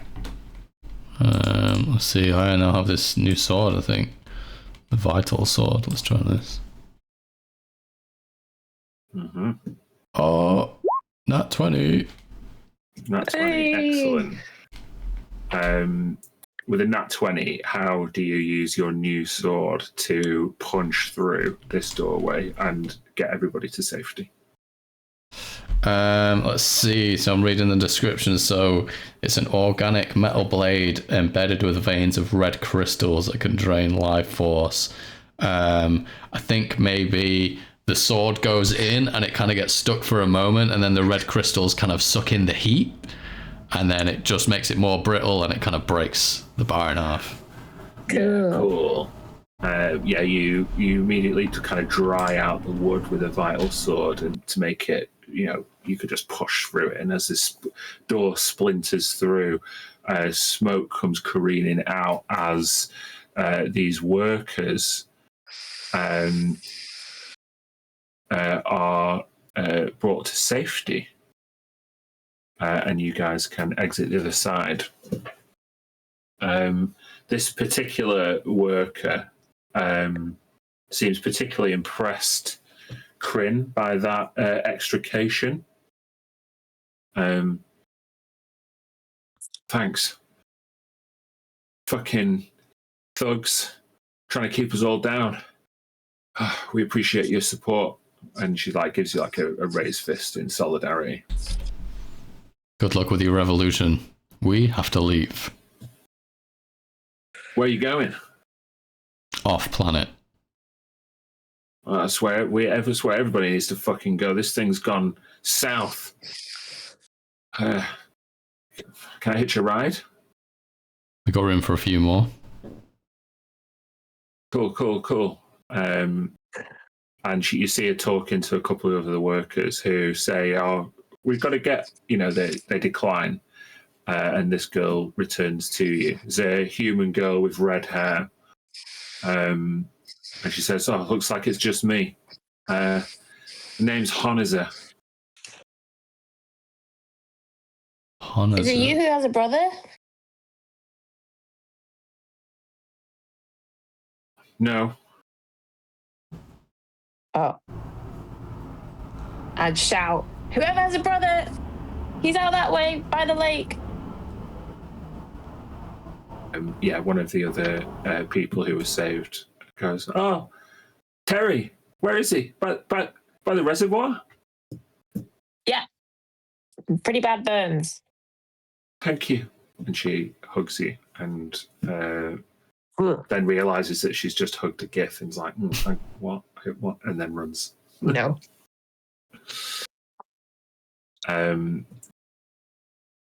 So, you punch through and make your way back to the gearbox. Where have I put the gearbox map? Are you okay with me using bonus actions to keep being big? Yeah, if you want to. Cool. Here's the gearbox.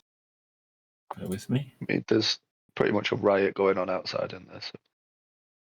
Yeah. I would like to expend some of my lay on hands points to cure Otua. You can do that. I'll just grab him here like this and be like, "You look like shit." And then the rest I would like to use to heal me a bit. Yeah. Sorry, my roll 20's just kicked me out. Thank you very much, Kirsty. You're welcome. You don't get any hit points, but you're no longer poisoned.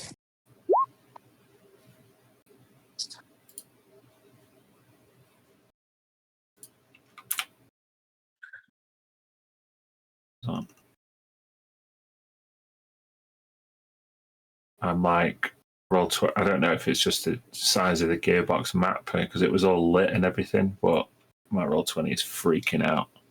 It was a bit. Oh.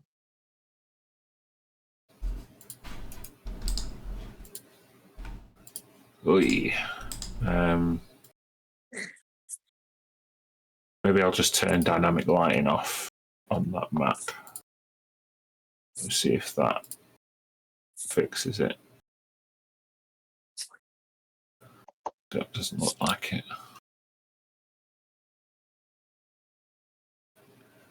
Let me just grab your tokens. 1, 2.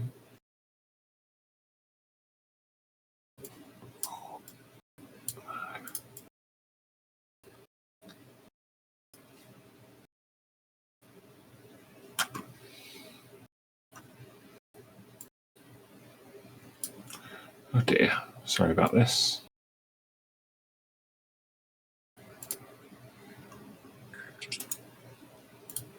Is it all wacky for you guys as well?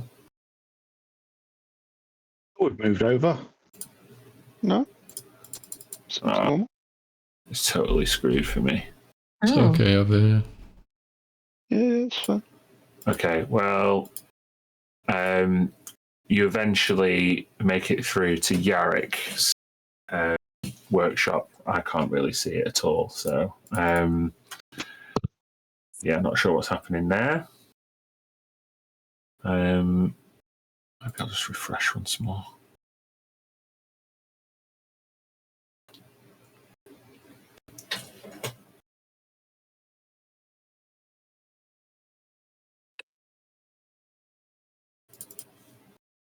Yeah, it's still the same. Never mind.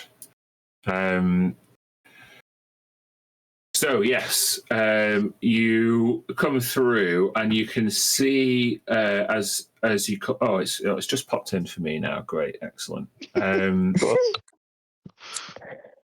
You won't see this on the map, but as you come in, Bran, the young apprentice of Yarrick, seems to have dispatched a few incursions by similar kind of uniformed thugs with the help of Henry and Comet.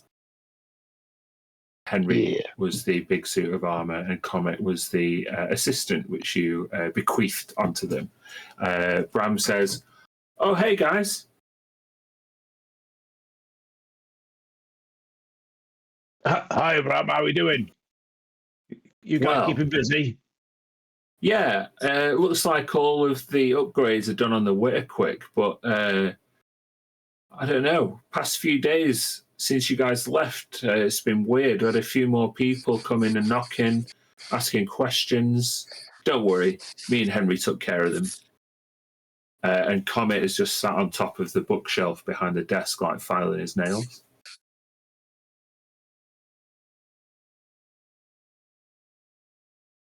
Are you keeping safe? Well, you know, we've got the equipment to make sure that we stay safe, don't we, Comet?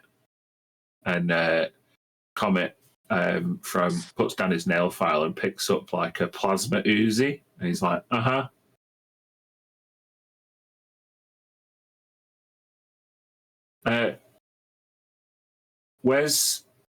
who's this? Points Sidrul at. Sidrul, of course, Roshan. Bless you. You're a child? You're friends with a child? I look at Corinne. We met a while ago with Yarrick here. Okay. Yarrick's just back in his workshop. I will set off to go and find Yarrick. Yeah, Bram lets you through. As you're led through, Sidrul, having not been here before, as you're led through behind the desk, the first place you see is the armory. You've probably not seen a armory as impressive as this since your own time in Crash Rashan. I mean, there's no silvered weapons. Let's not get carried away. But there's plasma weapons, which seem pretty cool. Can I kind of just wander in and have a good look? Yeah. Just make a perception check. Yeah. 15. Yeah, you see offensive and defensive ordnance, gauntlets, knives, daggers, guns, muskets, lances. If you could show this stuff to Crash Rashan, you reckon you could take down a Nautiloid with all this shit? Cool. Hey, can I take one of these? I'll kind of shout it fairly quietly. Comet appears next to you in a puff of purple smoke. I wouldn't do that without speaking to the main guy first. Take me to him. Jeez, follow that guy. And he points out Kryn as he makes his way through towards Yarrick. Okay. And yeah, we will end up here. Latch is in the workshop. Yarrick is just overseeing some finer details on a plan that he's working on, and he just looks up as you guys walk in. Hello. I'm glad to see you again. Likewise. There seems to be an increase in unpredictable behaviour in the local precincts here. There's a tension in the air. We can hear it in people's voices. What news have you from topside? Well, the Union uprising might be the least of your problems. Is there anything you can tell us about Zillithids? Zillithids? And he flips a few pages of his book.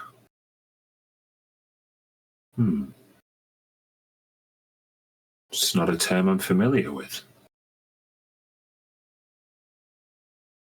What's a Zillithid? Gate. I was going to say if Sidril catches up at this moment, Yeah. Gaich? What language is that? Mind flayers.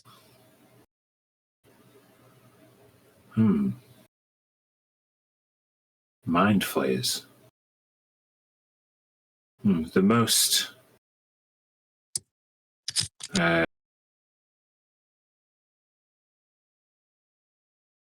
the closest proximity we've had to psionic anomalies would be that with the other elven houses. Would suggest you seek out an elven expert on the matter.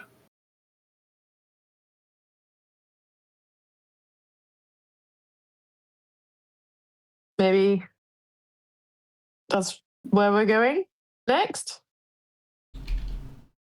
we're making our way back to the Shattered Hymn, there's an incursion on its way. Already arrived, in fact. Oh dear. In Leminigrod, we encountered these mind flayers, Zilithid, Gake. Powerful creatures take on the forms of others and impressive psionic powers.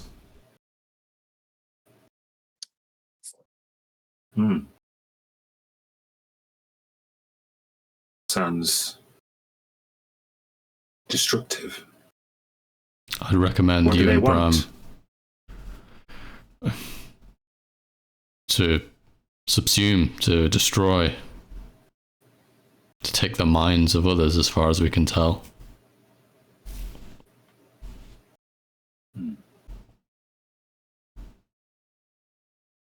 Well, as someone who is designed to create and cooperate, this does not sound good for business. Certainly isn't. I'd suggest that if you're able to, you and Bram leave planetside.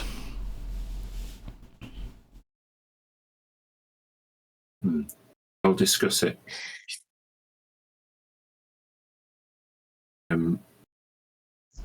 Thank you.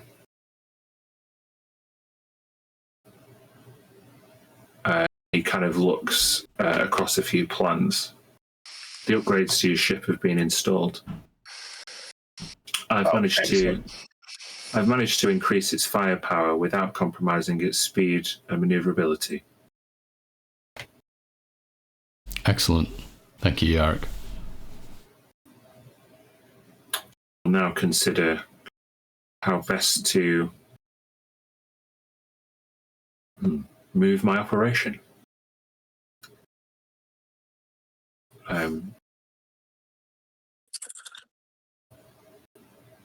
Is there anywhere outside of ascendancy or context space that you would recommend?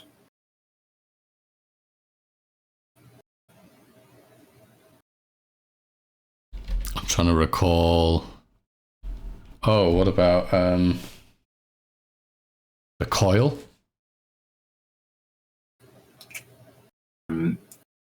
Latch pipes up at this point. Coil's a good shout. Can be pretty invisible there, even for an operation like this. And Yarrick just kind of nods acceptantly and starts making some notes and kind of researching where it might be. Very well. It seems as though each of my interactions with you all has brought extremely good tidings.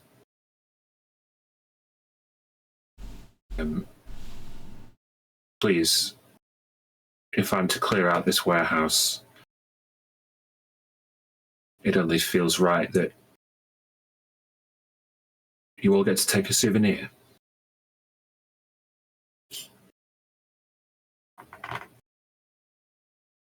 And we will end the session there. I'm going to finish slightly early today.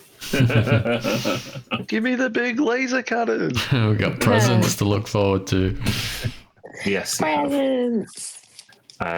So yeah, we'll start with that at the start of the next session. But yeah, I know some people have had a very tough day, and it's my first week back after term. So we're going to just pause until we launch into the next arc with presents in tow. Sweet. Awesome. Thank you very much for joining us, everybody. See you next time.